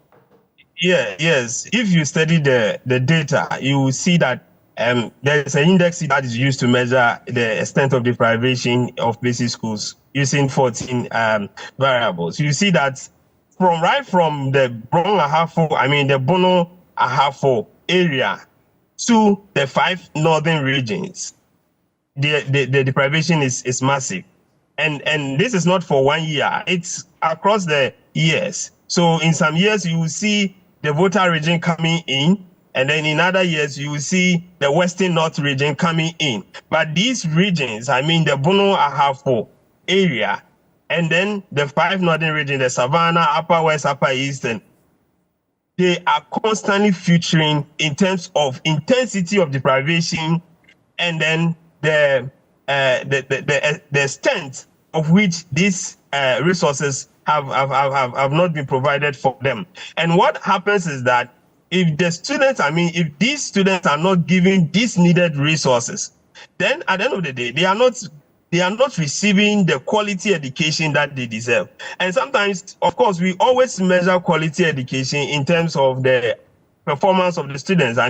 Their performance in any examination that they write. But there is also variables that we use to measure quality, which are classified as input variables. So if you are not having these DEXs that we are talking about, you don't have a normal school environment that promotes teaching and learning. And we know that a school environment is supposed to promote teaching environment. It shouldn't be a trap for the students. Like some of the documentaries that we've been doing, some of them will tell you that when it's raining, we need to close. Sometimes we come to school and then we see snakes around. These things are not supposed to be the situation, and these places cannot be classified as a school environment. So definitely, they will not be able to have the peace of mind to study. It will also affect even the teacher motivation that the teachers are supposed to demonstrate towards this case. Okay. And then at the end of the day, these kids are competing with children who have had access to some of the best materials and resources. How do you compare these two cases? Definitely, the level of inequality would continue to widen. And that is why we have seen this north-south gap in terms of academic achievement. And this will not change anytime soon until there is a deliberate attention on some of these areas that have these kinds of school infrastructure, and then effort is channeled towards them. Let me give you a simple example. You see, normally when these NGOs come around, they want to supply some of these resources, okay? So these foreign donors, sometimes philanthropists and other people, they want to give some of these resources, computers, desks, and other things. They end up sharing these things in Accra, mostly into schools that have these resources already, okay? And it's because that we do not have a list of these things at the Ministry of Education or the Ghana Education Service, that when an NGO wants to make a donation, we can tell that NGO that, look, you want to really do this. It's very important. But we have these schools in this region that do not have these things. Can you channel these things to these schools and ensure that they get these resources? These are deliberate things that we need to do so that we bring these schools up to a level that the other schools are. But we see most of these resources still going back to the schools that are already having them. And by doing this, we are widening the level of inequality. And you know that in this country, most of the people that live below the poverty line are people that live either in the rural areas or in the peri-urban areas. Okay, so these people are already down there. And then they do not get the quality education that they deserve, because we know from literature that education is the most potent variable that can be used to bridge the gap of inequality. And that is why some of us will continue to speak about this, because it is only through education that you can bring that poor man's child up to a level that the rich man's child is. And then they can share certain things together. So if we do not make deliberate policies to bring these... Dr. Anti, thank you very, very much. And my apologies for bumping in like that. We have limited time. But Divine, so on that same point, you would notice, for example, some, and I don't want to mention names, some schools in Accra are so well-resourced, private or otherwise, they even have smart boards. That's it. Smart boards Yet you look at these ones, even the blackboard, like the most basic thing, they have to now use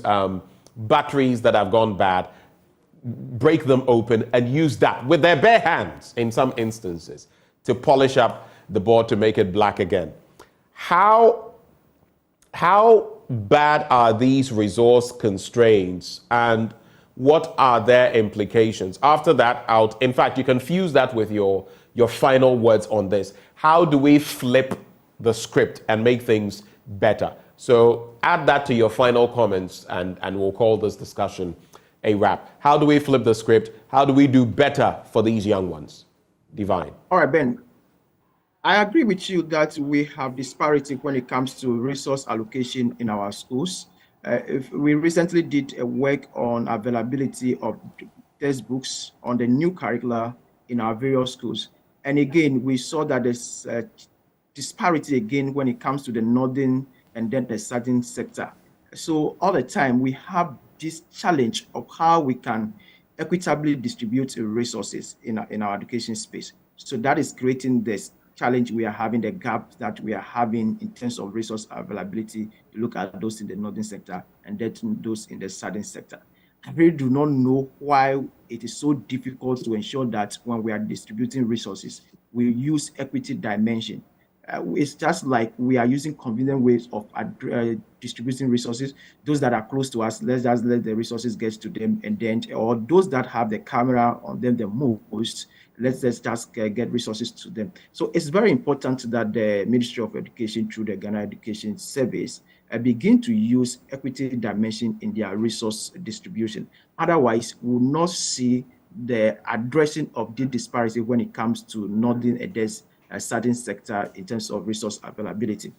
Now, it is true that GET Fund has been capped, but somehow I want us to be fair to members of parliament. When Peter said they were not doing it, I felt we were quite not being fair to them, because we know that some of them were sponsoring private member bill to get the fund uncapped.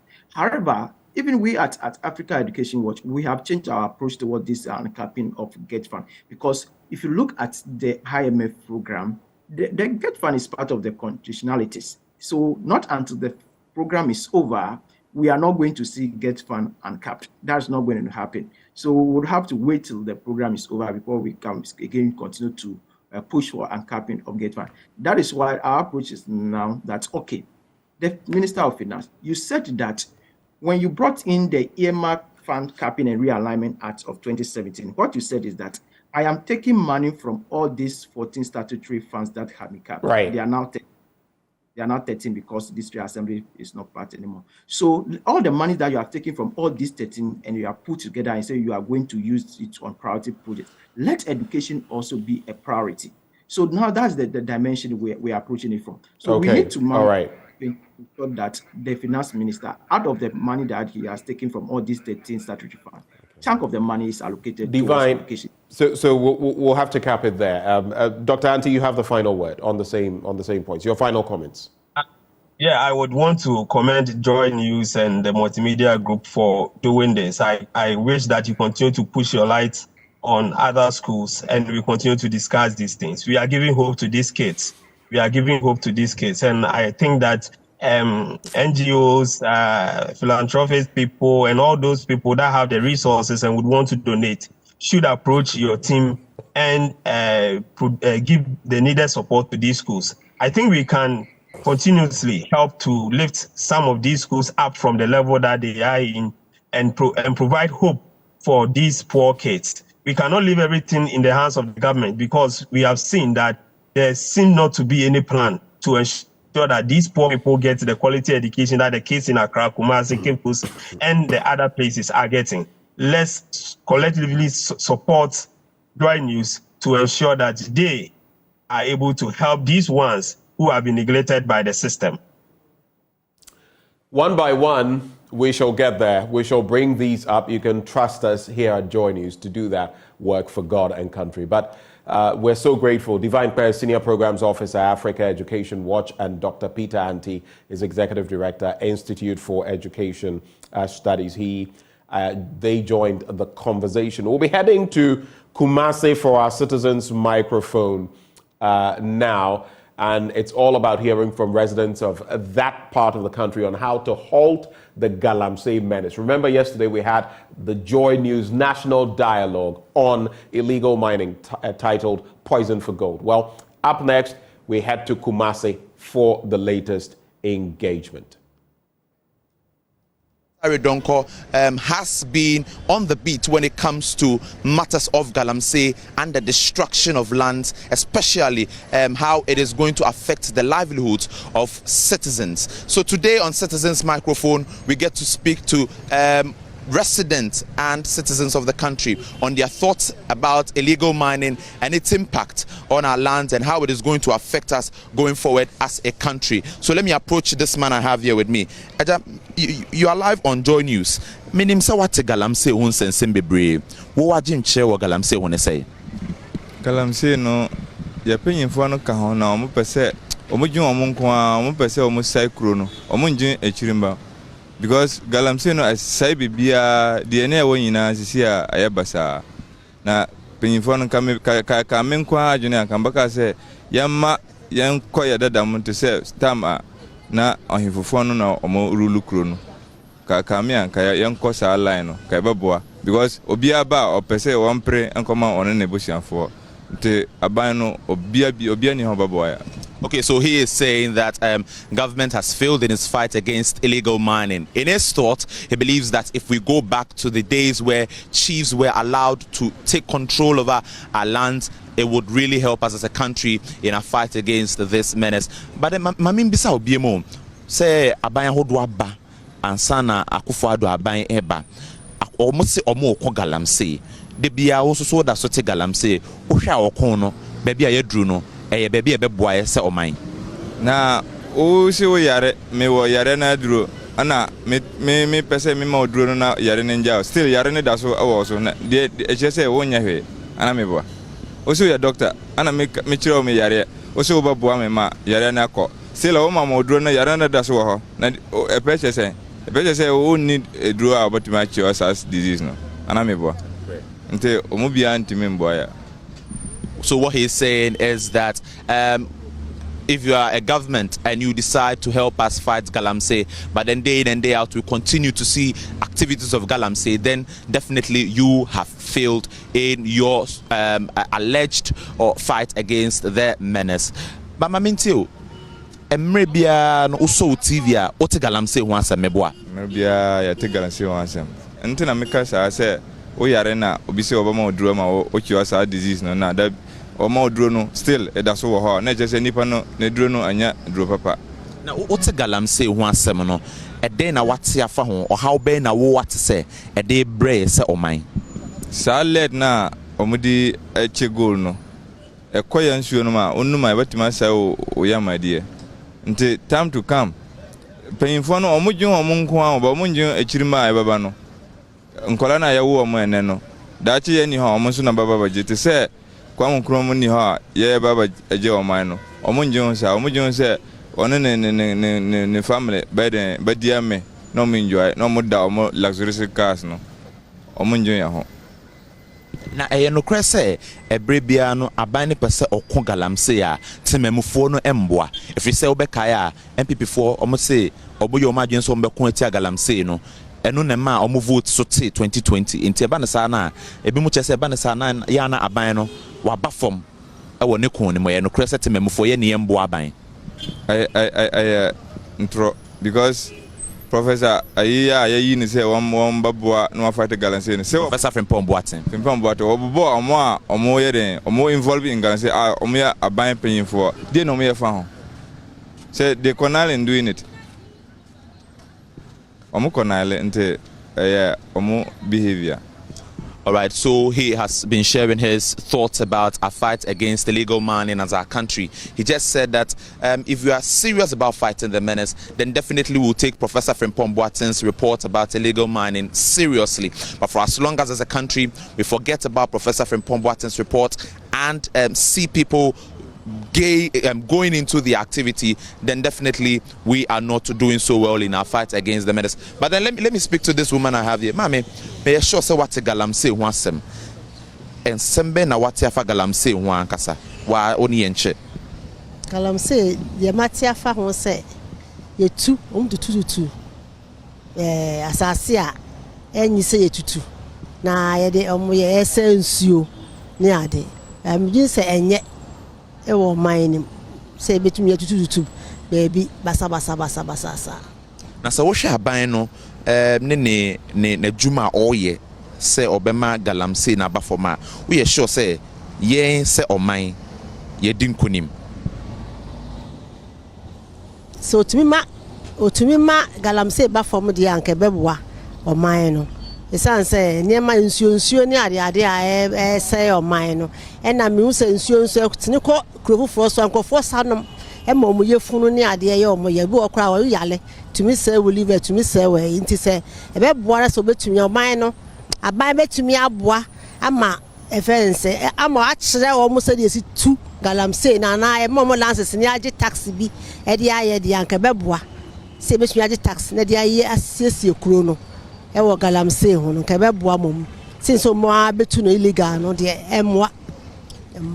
Okay, so what she's saying is that the best thing government could do is to at least put in some measures that could properly give a structure or so whatsoever to make sure that the fight against illegal mining is successful. But mami nsa mbisa obi mo so wo so TV na say uti nsema ye kafa Galamsey ho a wo settlement muni no eya na den na eba wadwen me yamom say Galamsey na koko the way omusi tu no ya na me ya wo hwese de nsuo si tene na nsuo na si asesa na enipa ewu wo ho Galamsey ho kofo ko sha munamune bugu wo so no me hu ana me yem hyehyeme se nipa tumi wura asase mu ko tu yi na ebugu wo so me hu ana me yem hyehyeme na eye me ya nkasa se nipa se ya edwuma wo mani mu anka we ni mu nyina anka me ni se beba edwuma eni ho ntina abasa no ntim gidi se edwuma ni ho ntina ama na abasa wase me hu saa so a na de pe ewu no na e me ya ewo me mu pa na wo hwa se wo te sansem we nyina no yen se oman no eden ne da yenim dache ye dache de be ha adwe be ha ye ma ye na nanom se Galamsey no koso ade a ye ni dache papa bia wo mu ewo mu nti enye emwa se be Galamsey no. All right, so she says that as a country, if we continue to engage in activities of illegal mining, then definitely we are not going to have a bright future. She says that, well, government has been putting in measures to curb the menace, but then we have failed as a country. And if government is indeed serious about fighting Galamsey, then definitely we would get somewhere by now with our fight. But definitely, as long as we have not gotten to that path, we have failed as a country. But then let me get closer to some other persons here with me and then find out from them if we have a future as a country, if we've succeeded in our fight against illegal mining, and definitely what is there for our children and for Mother Ghana. Ajam pacho me sure say what Galamsey won sense bebre. Wo wagye nche wo Galamsey won say. Galamsey asema mo kai de. E ba ya kire na kufa do oba na oso ba yamanka. Wotu ase. Etwa ya wontimi se de me hunu no. Galamsey de asitu de bed. Ade na asitu bed. Eni so be itu bed every say. Me last time me kwaye bi o wasa kropon side ho. Na me na wonam otika mu a kana wotimu no. Kana yetimu no enche ekwane nche pa uze omu ho omu pipe ni ade nsuo ho a omu tu Galamsey no nyesa ewira mu ka main road ni nche wa wotika wo omu tu ayi no omu tu Galamsey no ho enti anu de azuto be de nemom de na campus me kan say abani betumi a offer my small scale miners no naka womwa naka nsuo no mu nsuo no ho ban maye ena de titiro nsuo no pa na me de mpese komuti bo ho ban what mask small scale miners na ka beboa na ko betime bo nsuo no ba ma no manya ska kraso de ato abafutuo Okay, so he is much concerned about our water bodies and how we are destroying our rivers. He says that if government could give these Galamsey sites to small-scale mining people, then definitely they would be able to handle what we've been destroying over the past years. But Ejamamin Bisawo, fritete, ena yebete sa aban biaba se meko Galamsey. Nemo mnanyanse mu yese tememufo kra ye moaban sa aban ka so be ko Galamsey ese ye nto aba no kresa no kre pa if you say sabi obi te kwa okra ton ade se wodwiri mpre no ka na mu break ayi de wo mu nsuo na gina mu ga betima I fully break obetima ba be fa so ma sabi wangu abedi dem azu ko tuni pa de firi wa was mento aba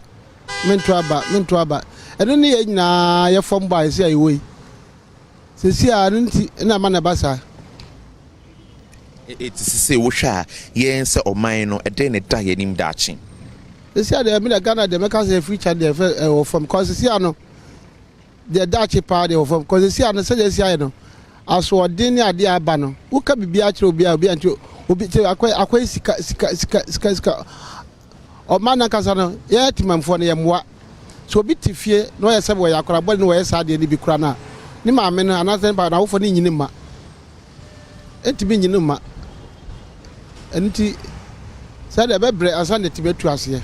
Okay, so he says that it will be very difficult for us to fight against Galamsey as a country because citizens are corporate, as government is also a corporate. So definitely we are not going to succeed if we want to fight against illegal mining. He says we do not have a future, definitely, because the menace continues and then people are outside there engaging in activities of illegal mining, and definitely if we are not able to report them because they are friends, our colleagues, our children, then we would not get anywhere. But then this has been the words of citizens we interacted with on the streets of Kumasi. They shared their thoughts with us about our fight against illegal mining. Some say that yes, we've not gotten anywhere and that government is a corporate, as citizens are also corporate. Others also say that why don't we give the portions of lands destroyed to small-scale miners for them to handle it? And so these are the thoughts of people on the streets of Kumasi as they share their frustration on our fight against illegal mining. From the streets of Kumasi, my name is Nana Boachi Dankwa-Yadom. Yes, indeed, from the streets of Kumasi, that was our citizens' microphone for today. And you have the verdict on illegal mining. We know it's a problem, but how to deal with it is the issue. We're going to take a breather here. When we return, we'll continue on the trajectory of mining, but in this instance, we're talking about mining salt, white gold. We'll be delving into the ongoing Adan Songo Lagoon problem, if you like, a matter that has persisted for quite a while now, going back decades. But we have Electrochem in that area now, mining salt. What are the changes that have been brought to bear? What is the progress that can be expected? We have stalwarts from the traditional area joining the conversation this morning after the break.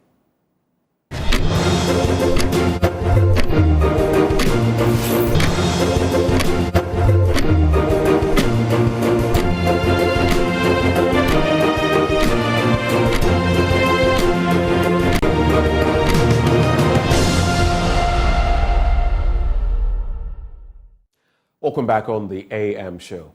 We focus now on the white gold. Some would say it is lithium, others would say it is salt. Adan, the Songo area to be specific, has been known for producing salt for decades.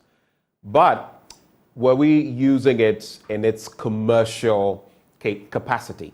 In recent times, Electrochem has headed there and many things have changed. But just how much has changed and why all the tussles from time to time between those who live in the area, those who have mined in the area for decades, and Electrochem. We get the brief today from Nene Agude Obitre III. He is the Adan State Mankralo. Also joining the conversation, Nana Adiki Manyayo Adi I, Queen Royal Edibiawe Adan Traditional Area. Both of them join us this morning for a conversation. Nene Nana. Thank you. Good morning. Thank you for joining the conversation. Now, I guess it's only fitting to start off from where the history of the lagoon and what it was like before, in recent years, Electrochem came and took it over. Just walk us through what has the lagoon been like and what is it like now? Okay, thank you very much for the opportunity. I would like to use this opportunity to say good morning to my Paramount Chief, Jiche Abraham Kabu Akwaku III, the Paramount Chief of Adan, and all the good people of Adan traditional area. Okay, so the Adan Songwe Lagoon is what our ancestors or our forefathers left for the people of Adan. It has been a communal source of livelihood for, let's say, over 400 years. But in those days, it used to be something we have access to in every 7 years. So in every 7 years, the Paramount Chief will beat a gong. He will order the Libiwono, that is the priest, to beat the gong. And then all Adans, both home and abroad, will come and then mine from the lagoon. And then whatever you are able to get, it becomes your portion. Some has used it to pay their school fees, others to cater for their families. So that was it before so it was under the traditional leadership. It was owned and managed by the traditional authorities then. Okay, so it got to a time and then there were different regimes. That is, government started coming in, and then it was given to Apenten. So in, I think 40 years, the vacuum salt Apenten led the vacuum salt, and then they had a concession. So they started the operation on a commercial scale. Right. Okay, so when they started, within some few years, there were challenges. We have a vacuum, and then we have the Star Chemical. So there were challenges between the companies and then the indigenes of Adan. What sort of challenges? It was agitations as to what is currently happening. But in those days, we learned that the investor was not giving access to the people to mine. And one thing that was also the challenge was the people of Adan actually thought you can only get salt in every 7 years.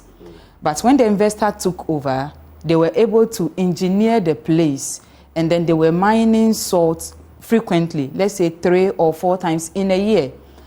So I think the people realized, no, why should we leave this plenty thing for an outsider, in quotes? So they started fighting, and then a whole lot of issues came, and then we lost a life of a pregnant woman called Maggie. Yeah. So when that incident occurred, then I think the president came in, then former president J.J. Rawlings, he came in and then halted the activities of the investor. And then it was then given to various IMCs. So assuming NDC is in power, then the place is being run by NDC IMC. If it's NPP, it's NPP IMC. And since then, till Electrochem came, there was nothing like royalties, nothing like ground rents, and nothing like corporate social responsibility when government was managing it. That was the state of the Adan Songwe Lagoon. And it has been the cry of every Adan. And you know government, when they take something, they are not able to manage it well. So they took the 41,000 acre concession and they were managing just a portion of it. Right. So the rest of the concession was left, and then the indigenes, we also took over. Right. And then we were doing our own thing there. Small scale. Small, salt mining. Exactly. Till such a time that we got the place destroyed.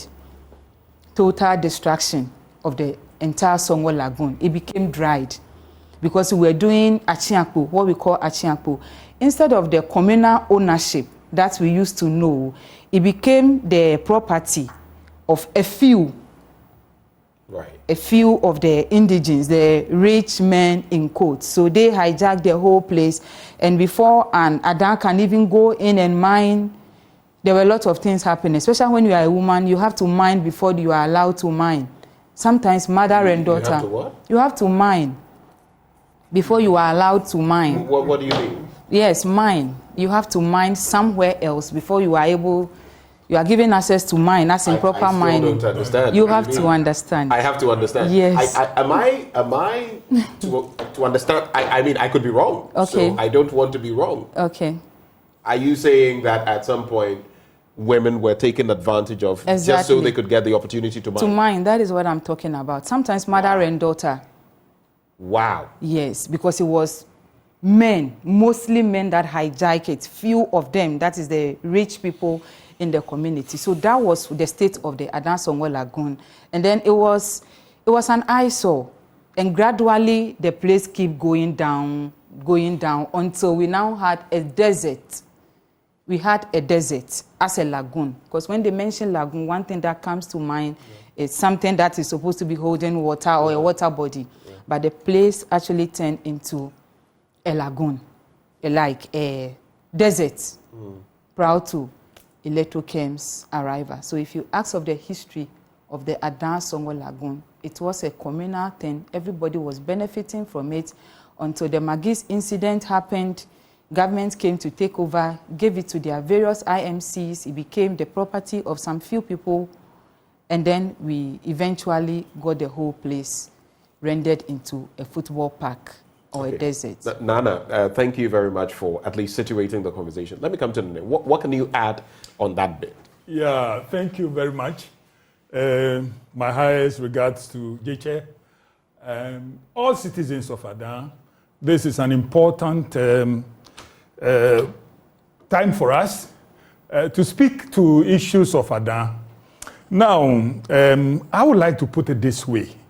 The first attempt at commercialization of the Songo Basin, there was no attempt to provide space for the local indigenes.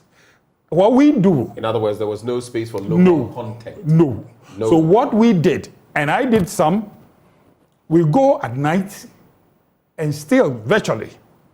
You understand? Steal? Yes, virtually, because there was no space for us. The problem must be properly situated. How long ago is this? Oh, I was then like 22 years, so that's about 40 years or so ago. Okay.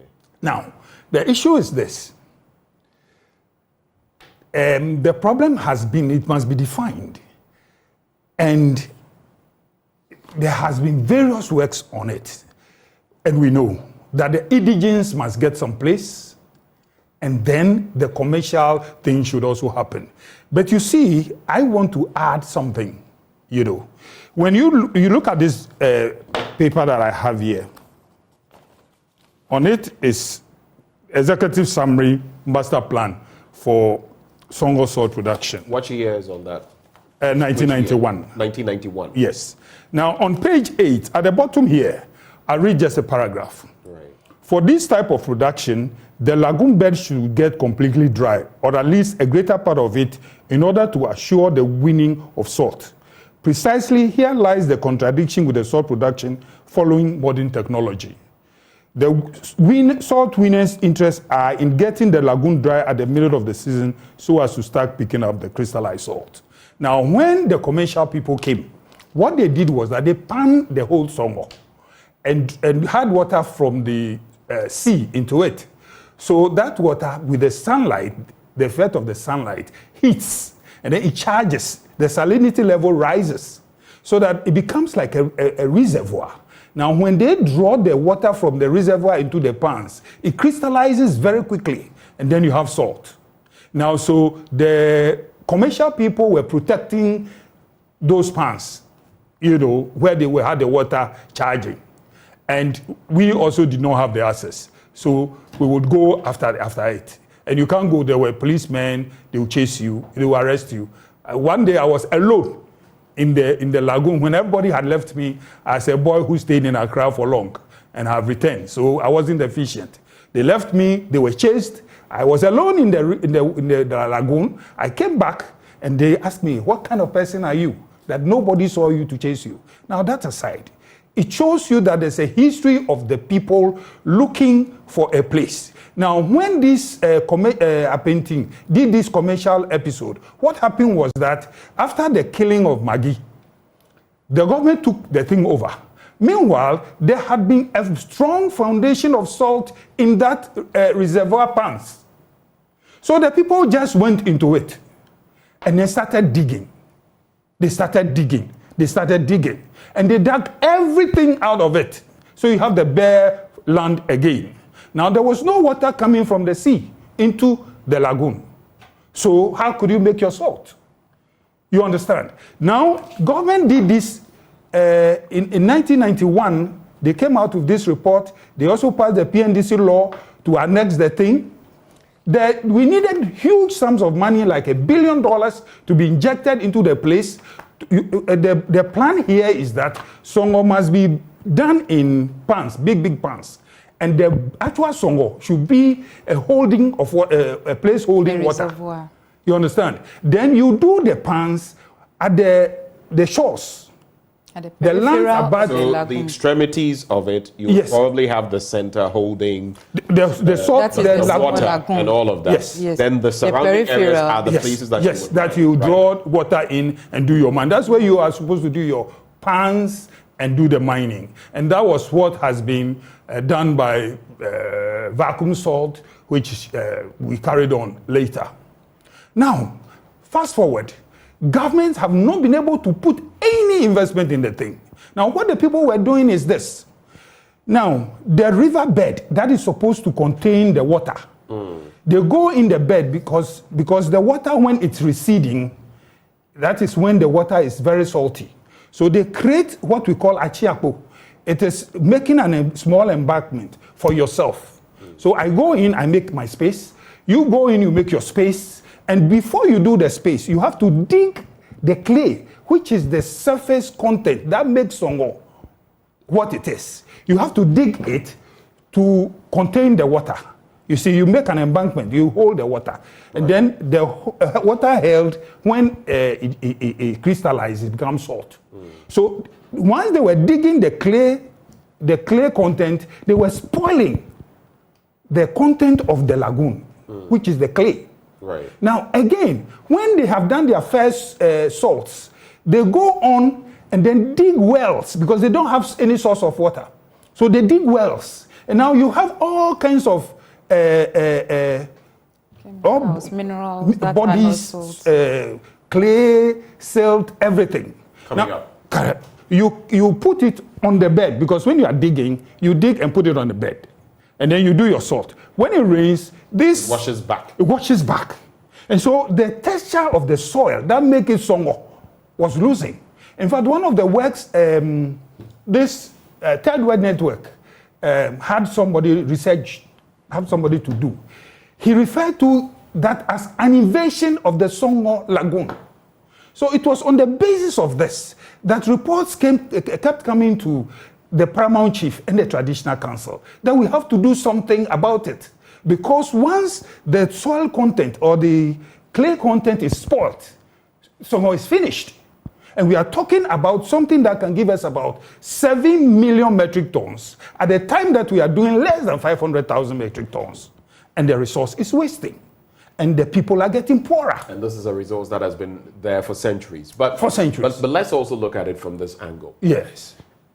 The Adan Songo Lagoon Association has created a certain picture that Electrochem's work is not exactly in the interest of the people of Adan. Yes. Is that true or false? It's not true. Now, I'll tell you what the Traditional Council has done. We sat and discussed it, and we knew that the participation of the locals is critical to the success. So we said, how are we going to do this? Then we came up with an idea that they should do what we call community pans. These are big pans for the community. If you want to know the size, after this, you can ask your reporters to go to... I mean, we've been there. Okay, so you know what it is. Now, this can give you salt multiple times in a year. Now, Electrochem is supposed to do these community pans for the communities as and when they get into an area. So they are in the area that they are in, the communities there, Pohiom, Nakonkope, Agbedrafo, Bonikope, Toflokpo, they started. Bonikope resisted. Toflokpo resisted. At a time, Toflokpo did not even believe that he could do such a size for them. So they wrote a letter to the council asking questions whether those things were for them. You understand? Now, because of the resistance, they've not been able to finish their community plans, Bonikope and Toflokpo. As we speak now, the last attempt was to finish their community plans, and the resistance led to the death, unfortunate death. And we know on November the 6th, I mean, yes, 20 years back, we had that 47-year-old Quality woman who died during a clash between Toflokpo and Electrochem staff. Yes, he's from my clan, Kobo, and it's so sad that we should lose somebody like that. But the issue is this. When we started and gave them the community plans, you know, the thing is evolving. We are for the people, but we have also invited an investor, and we have to do a balancing between the two. So the people said, oh, the community plans are good, but they are not enough. Give us some more space, because the community plans being so good can still not feed everybody, and not everybody can work with Electrochem. So give us additional participation. Before then, a media guy that has gone on retirement, if I mention the name, you know, is very popular, once called me and said, Electrochem should have done some, this model of, what do you call it? Where you have people produce for you and you buy. What do you call it? Outgrower model. Yeah. So he told me, well, I added it to what was in my mind. So we started negotiating on how we can expand the participation, because at the end of the day, the people must agree to Electrochem, and Electrochem must have peace to do the work. And they have made huge, humongous sums of money as an investment in the area. So we started negotiating. The Tema Regional Command started organizing these things for us. Now, at the last meeting that we went, they said, give us a space, give us water. That's the brine. You know, brine is very critical. Right. Yes. So give us brine, give us the space, and give us an amount so that we can produce and sell. Then I said, oh, this is good. But let's make sure that we clear all other issues. The consensus that we left from the place was that they should go and bring a document, a formal application to that effect, so that we'll sit down and find out how we can appease, we can satisfy our people. We left that place thinking that the letter was coming, only for us to hear that they were demonstrating in Accra, insulting the paramount chief, insulting all of us. And sometimes it's so disgusting. But if there's that friction, if there's that back and forth, especially between the citizens of Adan or the local people of Adan and the other sides, you, the traditional. So if I had to ask you to clarify, are you saying that the position of the traditional authority is that Electrochem's work is good and that it should stay? Very good. Okay, so you subscribe to that. No, but let me explain, because you have to very understand. Quickly, I want to come to. You must understand the thing. Now, we need water in the lagoon. We always say it's 41,000 square meters. But let me tell you, 2/3 of the surface is covered by the lagoon. And that must be a reservoir. So you have only 1/3. And within the 1/3 of the 41,000 are the communities, which have grown in size over the years.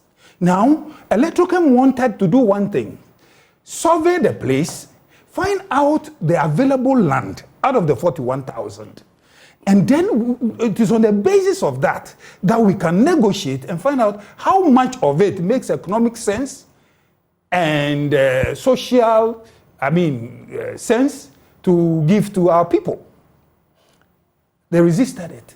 All right. So and we'll get further into that resistance. Nana, so from where you sit, you're also part of the traditional, leadership in Adan.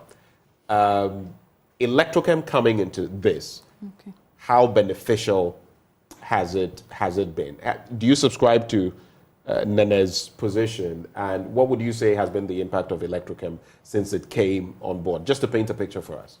Okay, thank you very much. I 100% agree with what my man Kalalo has just said. We all agree to Electrochem coming to Adan, and a company that has been in operation for barely 3 years, and the impact that the community have gotten is not an easy thing.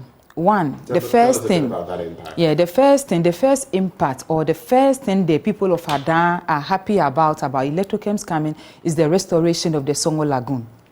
Because we lost it. It became like any other Galamsey site that, like you can say, the water bodies have changed color, has become tea and Milo and other things. We even left that stage of our water body getting dried like a desert. So if a company is there and then within its first year of operation has been able to restore that lagoon, that has become a source of livelihood, not only for production of the salt, but as we speak now, we have about more than 400 people going into the restored lagoon to fish. So it has created another source of livelihood for the people of Adan. That is the impact number one. The impact number two is a company has given the women within the Adan community 3 million interest-free loan. Let's all look at from 2019. So 3 million Ghana cedis. 3 million Ghana cedis interest-free loan. About how many women are we looking at? Let's say about 1,000 plus women have benefited from the loan scheme, because it's something you take, you pay, and then you bring it without any interest. So what has that done? That was facilitated by Electrochem? Yes, Electrochem gave out that money to the women entrepreneurs in Adan. So it has saved the women, our local women or the local entrepreneurs, from this going to the susu people with outrageous interest that ends up collapsing their businesses. So our market women, our mothers are also out there. Those that don't even have anything to do with the Songo Lagoon, they are also getting something to do in their tomatoes, their pepper, and their fish businesses. Come to think of education, people are getting scholarships. Come look at the community pan concept. There is a community called Ajimani Kopi, where Mankalalo is coming from. The proceed of the community pan. Near where I come from. Okay, near where Mankalalo is coming from. I'm from Agbedrafo and Bonikopi, let me mention. Okay, so it's Agbedrafo. I want to talk about. Bonikopi, yes. Okay, so Agbedrafo community, the Agbedrafo people, out of the proceed from the community pan last season, they are now building an ICT center. Yes, a school that was left unroofed for 7 good years. They have roofed it from the benefits of the community. You know what's plan. interesting? Because this was going to be an aside at the tail end of the conversation. Yeah. I know a bit of that area, and I was going to ask you about, for example, if you look at some of the senior high schools in that community, junior high schools, some of them are not a good picture to write about. Yeah. So you're saying that this has impacted positively on education as well. Yes. Even currently, but for Electrochem, the Adan Secondary School would have been closed down for lack of water. For some time now, they don't have water supply. It's Electrochem that is today supplying the school with water. The school would have been closed what you're down. saying then is that looking at the benefits, weighing the benefits against whatever other issues may come, it is better with Electrochem. It is better. It is far better. But let me pin you to this. Okay. The ASLA, the Adan Songo Lagoon Association. Yeah. In any instance, you would want to be sure that as many people as possible, if not everyone, is benefiting from it. Yes. Now, if you have these youth who are banded together, quite a number of them, who also are resisting this forcefully, then you have to ask yourself, are some people getting left out? And no matter how small, their livelihood, if that is where they get their livelihood and they've been, pushed aside or deprived, that is a problem, isn't it? Yes, I would answer that. I love these questions for people to know what the real issues are. I told you that the real problem is the indigents getting some place. Recently, the MP in Parliament, he said, if maybe a quarter, that means a quarter of the landed area. You understand? Okay, so if you take the lagoon out, a quarter of the landed area. Now, the issue is this. The thing about it is that somebody who's asking for land for the locals to do salt for themselves is also saying we want more operators. Now, this is your table, this is the land. If you take one operator, there is a landed area that he needs for commercial feasibility. You know that. Now, if you have more people coming to operate, what would be the space left for the indigenes? The Ada Traditional Council met and decided that no, let's take one operator so that we have more, we can negotiate more space for our people. What it means is that once we negotiate with him, whatever is left, our people will take it. In the past, they were not having water. Now, part of the negotiation, they will have free water. And do you know what? Electrochem, when we started talking, tried to do it and see how it will work. Last year, upon our instigation, he gave them water for 4 months, November to March. He told them February, but he ended stopping them in March. Now, that's 4 months. Go and ask the locals the impact of that 4 months work. What it means is that they had some of them did 8 winnings, so 2 a month. Some of them did 8 winnings. Go and do your research there and find out those who did it, how much did they get, and all of that. So this is what we want for our people. We as chiefs are there for the people. In fact, what makes us important is the people behind us. But when you have such a situation where people are saying, we want more operators. Is it more operator you want or the land that you want? And that is the area that I'm coming to. There are political infiltrators who are making sure that their work does not succeed. I'll tell you something that happened. I had to sit in for my paramount chief at one meeting where we called both NDC and MPP to that meeting. And I sat in. Some were blaming me. You are allowing them to... I said, no, I do what I want. I want to get to the bottom of this issue. Now, one person from the NDC side woke up and said, if those MPP people were telling the electorate that they have done better for them and that they should vote for them, what should they also tell them? So immediately they said, oh, they are coming to take your communities away. And this created a whole lot of... It is a fire that has... So is this issue, like Nana started talking about, is this place that we find ourselves, is it also a political problem? There is a political element. You see, we went to Regional Coordinating Council the last time and I spoke. And they were happy. Ask them why were they happy with me? It's because I'm saying the truth. What they want is space for themselves. And we will pursue that to the utmost. Once they get it, we are happy. But then when you hear things like, bring another investor, there are people hiding behind them, and our people, being so ignorant and innocent, they push them. And then they say things which are not. If you want space, ask for space. Like the MP said, is there a quota that should be given to them? We sit with Electrochem. These are your people. In any case, Electrochem wants salt. What he wants is salt and quality. So if the indigents are given a place and they can do their pans right to international standards and produce the salt, he's ready to pick them. And that's ready market for them. So what better situation do we want? What we need to do is to talk. I'll come back to you on that. I'll come back to you on that point. Nana, in the past, like you rightly mentioned, and I'm feeding on what you said, that others came, other investors came, and some of the same bickering within the communities ended up breaking up the entire cycle, and then it reverted to maybe what you wouldn't have wanted. Has that changed? And if it has, what do you think Electrochem is doing by it? Okay, I think that has changed, and that is why, in spite of all the noise and everything, the business is still going on, the community, we are taking our benefits. Because when Electrochem came, they came with engagements. Engagements and engagements. The investor, I can say, started engagements 3 years more. 3 years before he even moved to Ada. And the engagement was from the grassroots. They first went to the Alodia owners. The lagoon and its adjoining land belongs to certain clans. Right. So Electrochem started with them and then moved to the paramount chief and then to the traditional council and then to the various communities. So everybody has been engaged. And as at the time the engagement was going on, this small group of people calling themselves ASLA were not in existence. These are young, vibrant energies in that community that also claim their livelihoods are being taken right out. Exactly. They were not part. We didn't know anything like ASLA in Adan. The only group we knew was DESPA.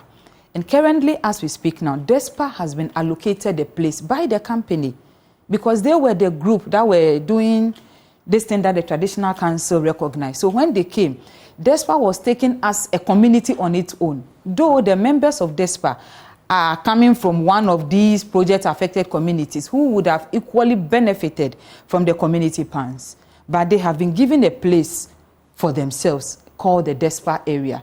So ASLA just emerged out of the blue. Fine, you are still... So let's put it this way. Okay. ASLA emerged. Sometimes momentous events bring about these groupings. Exactly. And when people feel aggrieved, these things happen. Okay. Have you engaged ASLA? ASLA has refused to be engaged. We have engaged them. We went to Tema. Yeah. We went to Tema 3 times. Yeah. You see, I'm passionate about this. We went to Tema 3 times. If you ask the commander, he will tell you. You see, and the minutes are all there. Is it Tema? Is it the Tema Regional Command? You know, because of the mistrust, there needed to be somebody. An arbiter. So they came in. Because when there are issues, they report to them. So it's okay, come, sit down, let's talk. You see, I want us to go behind ASLA. ASLA, they are our own community people. The issue is that those behind the veil, they must be our target. When you say those behind the veil, are you saying those behind ASLA? Is that what you're saying? No, there are people who are pushing. Like, don't give it to one person. And ours is not to create a monopoly. Ours is to get space for our people. So whatever arrangement can give space for our people to get their livelihoods, the Traditional Council is okay with it. You understand? So there are people behind that are pushing, some of them, that say this, the thing is too much to be given to one individual. This is, but what do you want? What arrangements or what guarantees do you want with this arrangement so that you are comfortable? You want a quarter, you want a third, under what conditions? Let's talk. But you come and you ask for, and then we say, come and bring it. The next moment, you, the same person who came with the idea, went on the street insulting us. Is that fair? Forget about the insult. It doesn't mean anything. At the end of the day, if we achieve our aim, the insult is not written on our bodies. But the issue is that those behind the veil who are pushing, if our people understand, for instance, from the 4 months they were given last year, how much money they make and what they are losing on account of not sitting down to negotiate, then it's better for them to sit down so that we can negotiate more space for them. You understand? Just as they brought, they should come back to the negotiating table. That is ASLA. Whatever, whoever. Whichever other groups. Whichever other group. There are people, we don't hate them. So you're stating here categorically that ASLA's views do not represent the views of... No. Hold on. First of all, the Adan traditional rulership or leadership and of the people, right? Of the people of Adan. Is that what you're saying? So first of all, what is our mission? We are there to seek the interest of our people. That transcends everything. You understand? But we have to marry this with commercial sense or economic sense. So we said, okay, that is why we are saying no 2 operators, no 3 operators, 1 operator. Now, how do we satisfy our people? More space for them. Like the MP said, is it a quarter? Is it a third? It's a matter of negotiation. Because if I sit down and I tell you that, okay, this is what I'm going to do, this is a commercial price and everything, and it's okay for you, you would accept it. Okay, so in about a minute, I'll ask for your views on the way forward, how we can make this even more beneficial for the people of Adan and all the major stakeholders, including the last person in there who also has a right as a member of the community, that child whose family, whatever, so that they can also benefit. But in recent times, you've accused the Member of Parliament of meddling, misrepresentation, and all of that. Tell us a bit about that. You know, very briefly. Personally, I look at what things will promote. Yes, but let's get into it. But because I represent people, I can speak to it. But left to me alone, this is nothing. You see, the expectation of our people is that as an MP, you represent the community, so you should have come to us to say that, oh, this is what I've heard, this is what I'm going to do. You understand? So that you take our input or, you know. But if you went without telling us anything, you have never come to sit down with us to discuss anything, and you do that, then you are not fairly representing us, which makes sense, which is true. I wish she did not do that. But for me, what exactly it's a trivial issue. What exactly did she say? No, the fact that she did not consult with us before making statements. That is what we are talking about. That's what traditional authority is talking about. Okay? That's what traditional authority is talking about. But for me, you ask for the way forward. All right? Or it's not time for that? You can go into it now. You ask for the way forward. Right. The way forward is Electrochem is way forward? to delink those agitators who are behind the veil, the politicians who are pushing. Don't do it. Hit it. Create confusion so that when we come, we'll review it. These are the real enemies of Adan. Not us, the chiefs, not the Nadan, not us, the chiefs. Look, my uncle is in Bonikopi. The chief that was suspended is my uncle, direct uncle. Right. You understand? And I have a lot of, I stayed there, I grew there. That's my mother's side. I grew there and have more people living than my father's side. I grew up before my father's side people, you know, because, you know. So I get the point. The way forward. So the way forward is that those behind the veil, they must be pushed up. And those are people who are being influenced. They must come and reason up. Now, let's all come to the negotiation table. My expectation is that the parliamentary committee will do a good work. The regional administration and the national security will do a good work. After all of that, my expectation is that we will sit down and talk. If they have problems, you see, in the Bible it is said, come, let's reason together. Is that not it? It is. Now, so if they have issues, they should come. Let's reason together. What is it that we must pursue for them? Right. So that they get and they're happy. Okay. They should come and get it, let their joys be filled, like Joy FM. Thank you. Well, that's an interesting one. Your final word, something that just hit me though, you don't have to react to it, but I'm wondering, now that the issue is also political, if there's another switch, and that has happened over this fourth Republican experience, I'm just wondering what then happens from there, because like you've mentioned, every time there's a switch, who knows? But hope for the better. Don't think that something negative. No one is hoping. But no. I mean, I'm just whether curious. A comes or B comes, hope for the better. All right. And we have to be speaking. We have to be talking. We have to be saying the issues as they are. Let every hear. Okay. You understand? Let every hear, and let people see what is good for Ghana. Thank you, Nene. You have the final word, Nana. Okay. What is the way forward?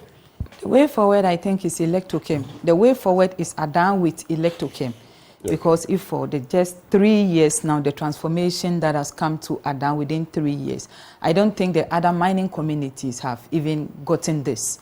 If you check the records, per the impact that has been made within 3 years. You are journalists, you can go out to the communities and assess and compare what the people of Adan have gotten and then what the other communities that they are mining in have gotten within so many years of operation.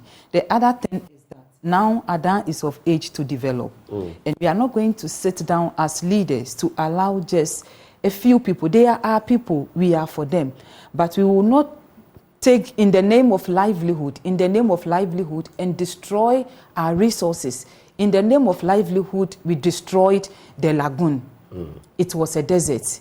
In the name of livelihood, we were not getting royalties, ground rents, and anything. But this company is here, we are getting our royalties, we are getting ground rents. There are other livelihoods that has been created around this project. So I think the way forward for the people of Adan is unity and then development with Electrochem, because Electrochem can help us. The only thing we have as Adans is the Songo Lagoon, and now it's being developed for sustainability. The community ponds is there to sustain. You can do your local salt mining, you can make money and still preserve that place. That place is a Ramsar site. Right. So it can't be left to destroy in the name of livelihood. Right. Because we have lost it in the name of livelihood, and now it's restored. So we have to preserve it in unity, in understanding. And then the politicians, we beg them for 40 years. I'm not giving credit to any party for this, the revamping of the Adan Songo Lagoon. Right. Neither NDC nor MPP, because they have all been in power for these 40 years. If you look at it, right. MPP has been in power. NDC has also been in power. So I'm not giving any political credit to any of them. If I have to give credit to any person, right. I'll give it to His Excellency Nana Addo Dankwa Akufo-Addo as a person. Okay. Because NPP has been there under a leadership, NDC has also been there. Right. So if a credit should go to somebody, then it is the president. So we all have to come together and let this one work for the people of Ghana. Thank you. Thank you very much. Those who joined us for this conversation, Nene Agude Obichwe III, Adan State Mankralo, and Nana Adiki Manyayo Adi the First, Queen Royal Edibiawe Adan Traditional Area. I guess that is how the cookie crumbles, and that's how we end this conversation. But still to come after the break, we begin our series titled End of Year Conversations. We'll be talking to some people we've hosted in the course of this year. And today, we begin with an organization seeking to build Africa's first ultra-modern hospital to treat childhood cancers. More on that after the break.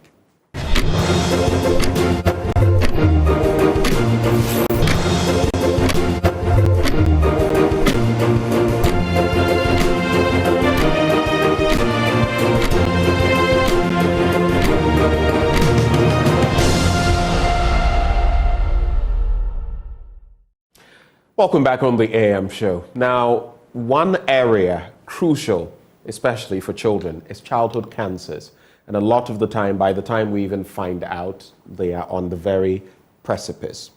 And a foundation, the Wish for Life Foundation, has come into the picture over the last few years, and they are doing some amazing things. It's an organization seeking to actually put up the biggest, most ultra-modern edifice or facility, I should say, when it comes to treating these childhood diseases in Africa. Well, we have the founder of that foundation in the studio with us, Dr. Tripit Tanya. She's a pediatric oncologist. She joins the conversation in the studio. Doc, good morning.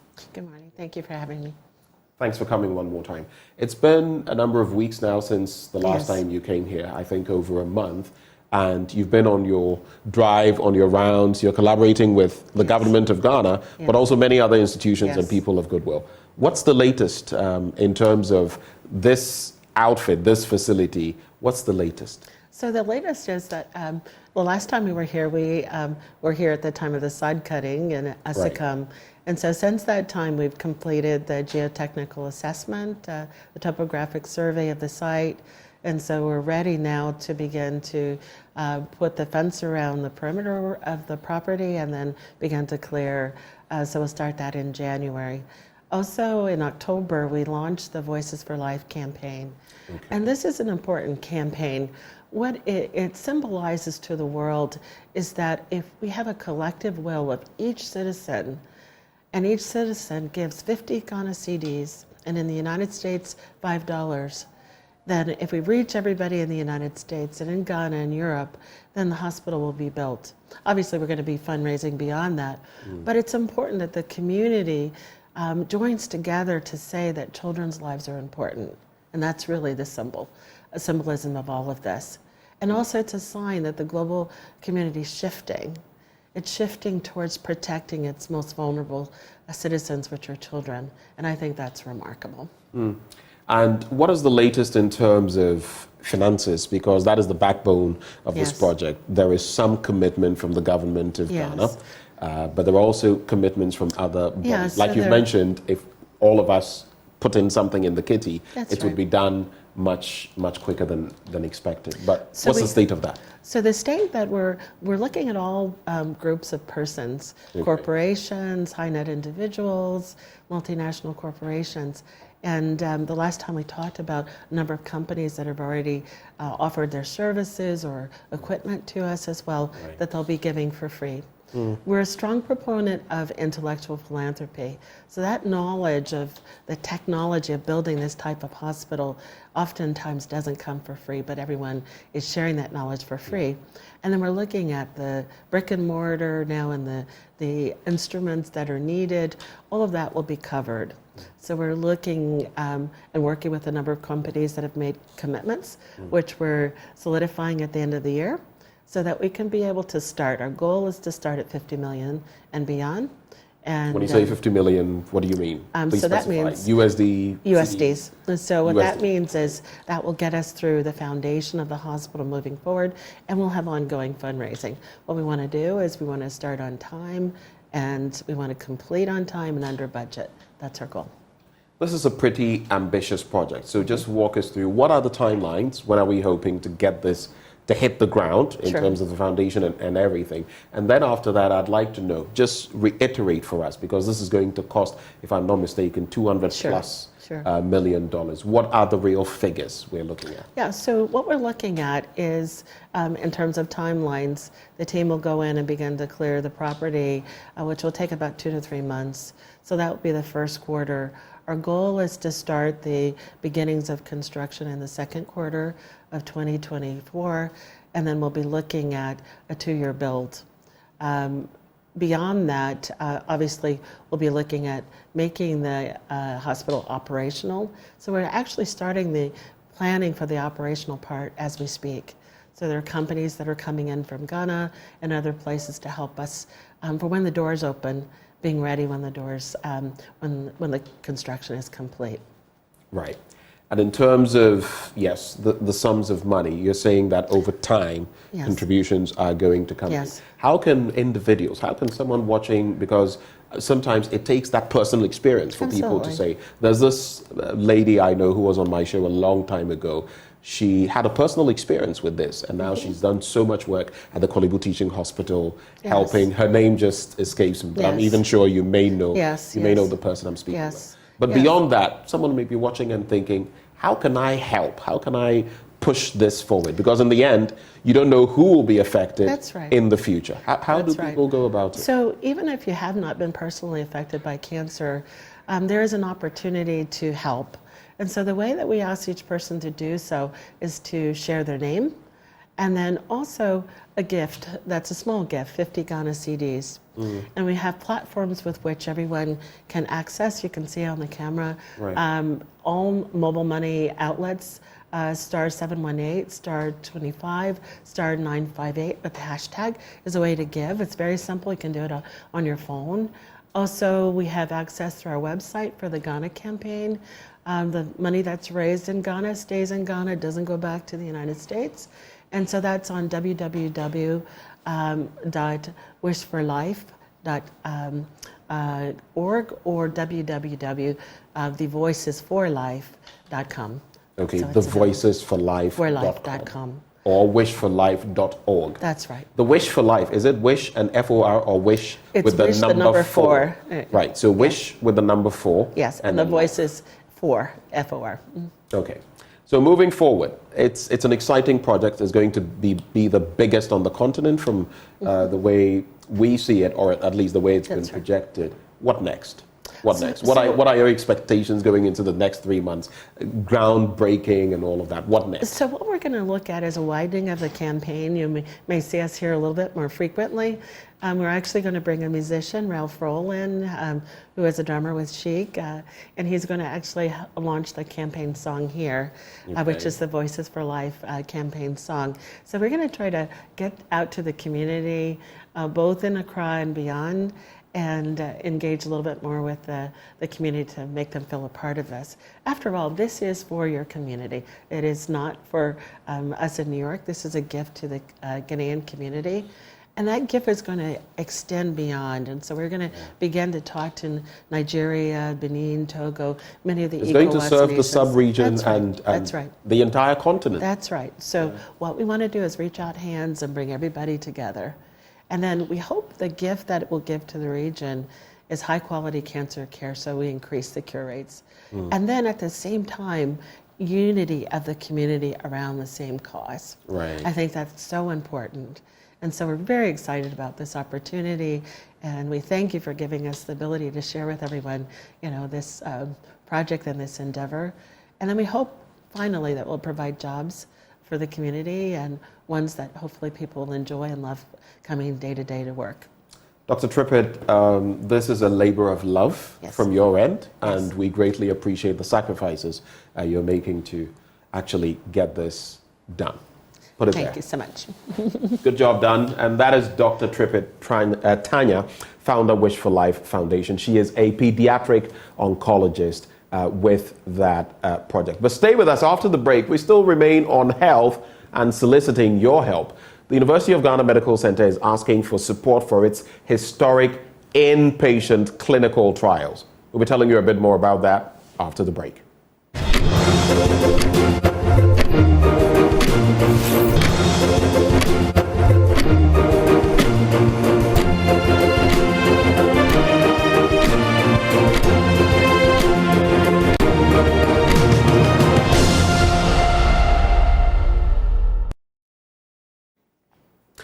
The University of Ghana Medical Center, in recent years, they've been around and there's been a lot of talk about them. Some people have come on my show and spoken about the great things they are doing, state-of-the-art equipment and everything. But today they are here soliciting your support and mine for their inpatient clinical trials unit, which is why this morning we're hosting Dr. Christian Owu, who is Chair Subcommittee on Fundraising at the UGMC Clinical Trials Unit, and Ebenezer Kwapong Owusu, Senior Manager, Business Development, IT Consortium.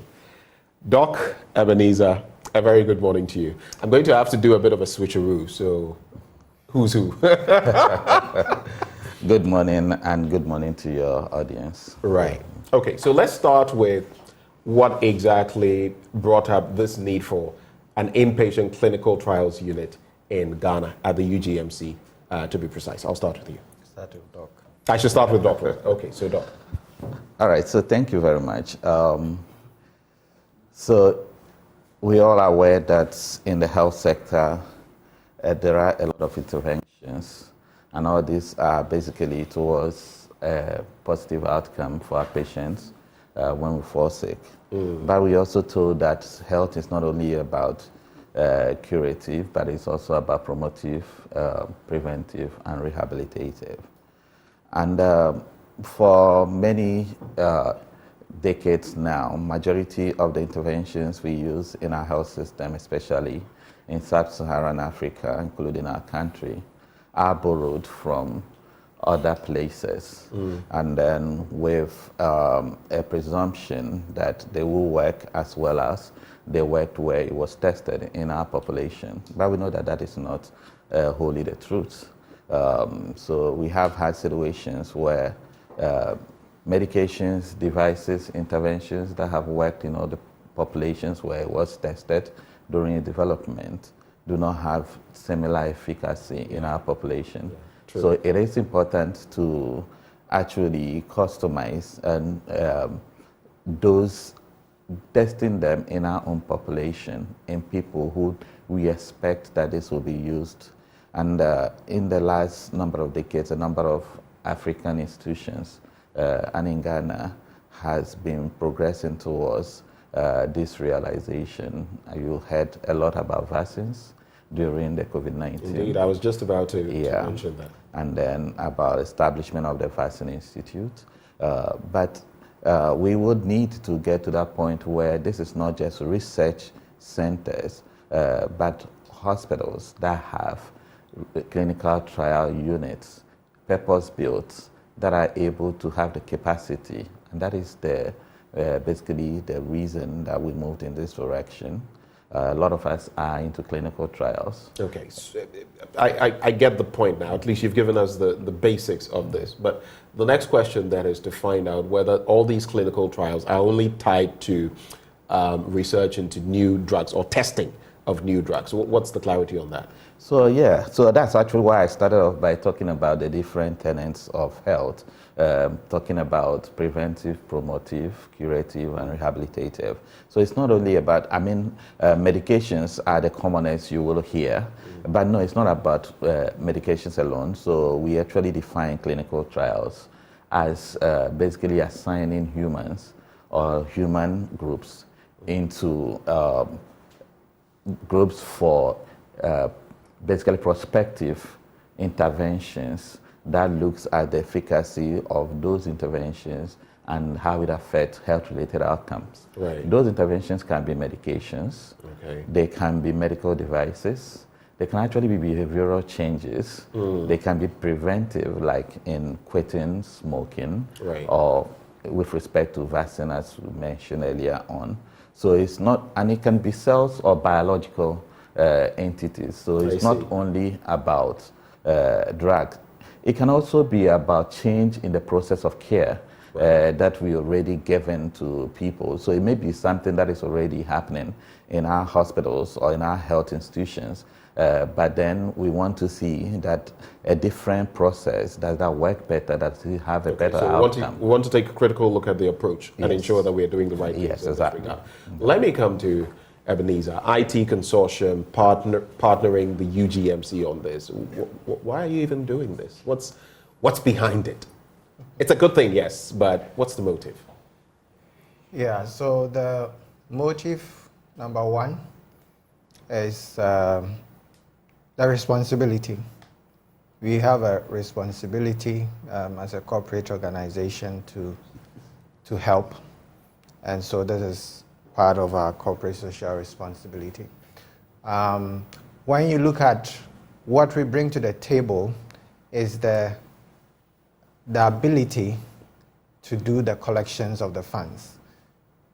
This time through Chango. Chango is a crowd funding app and a group contribution app.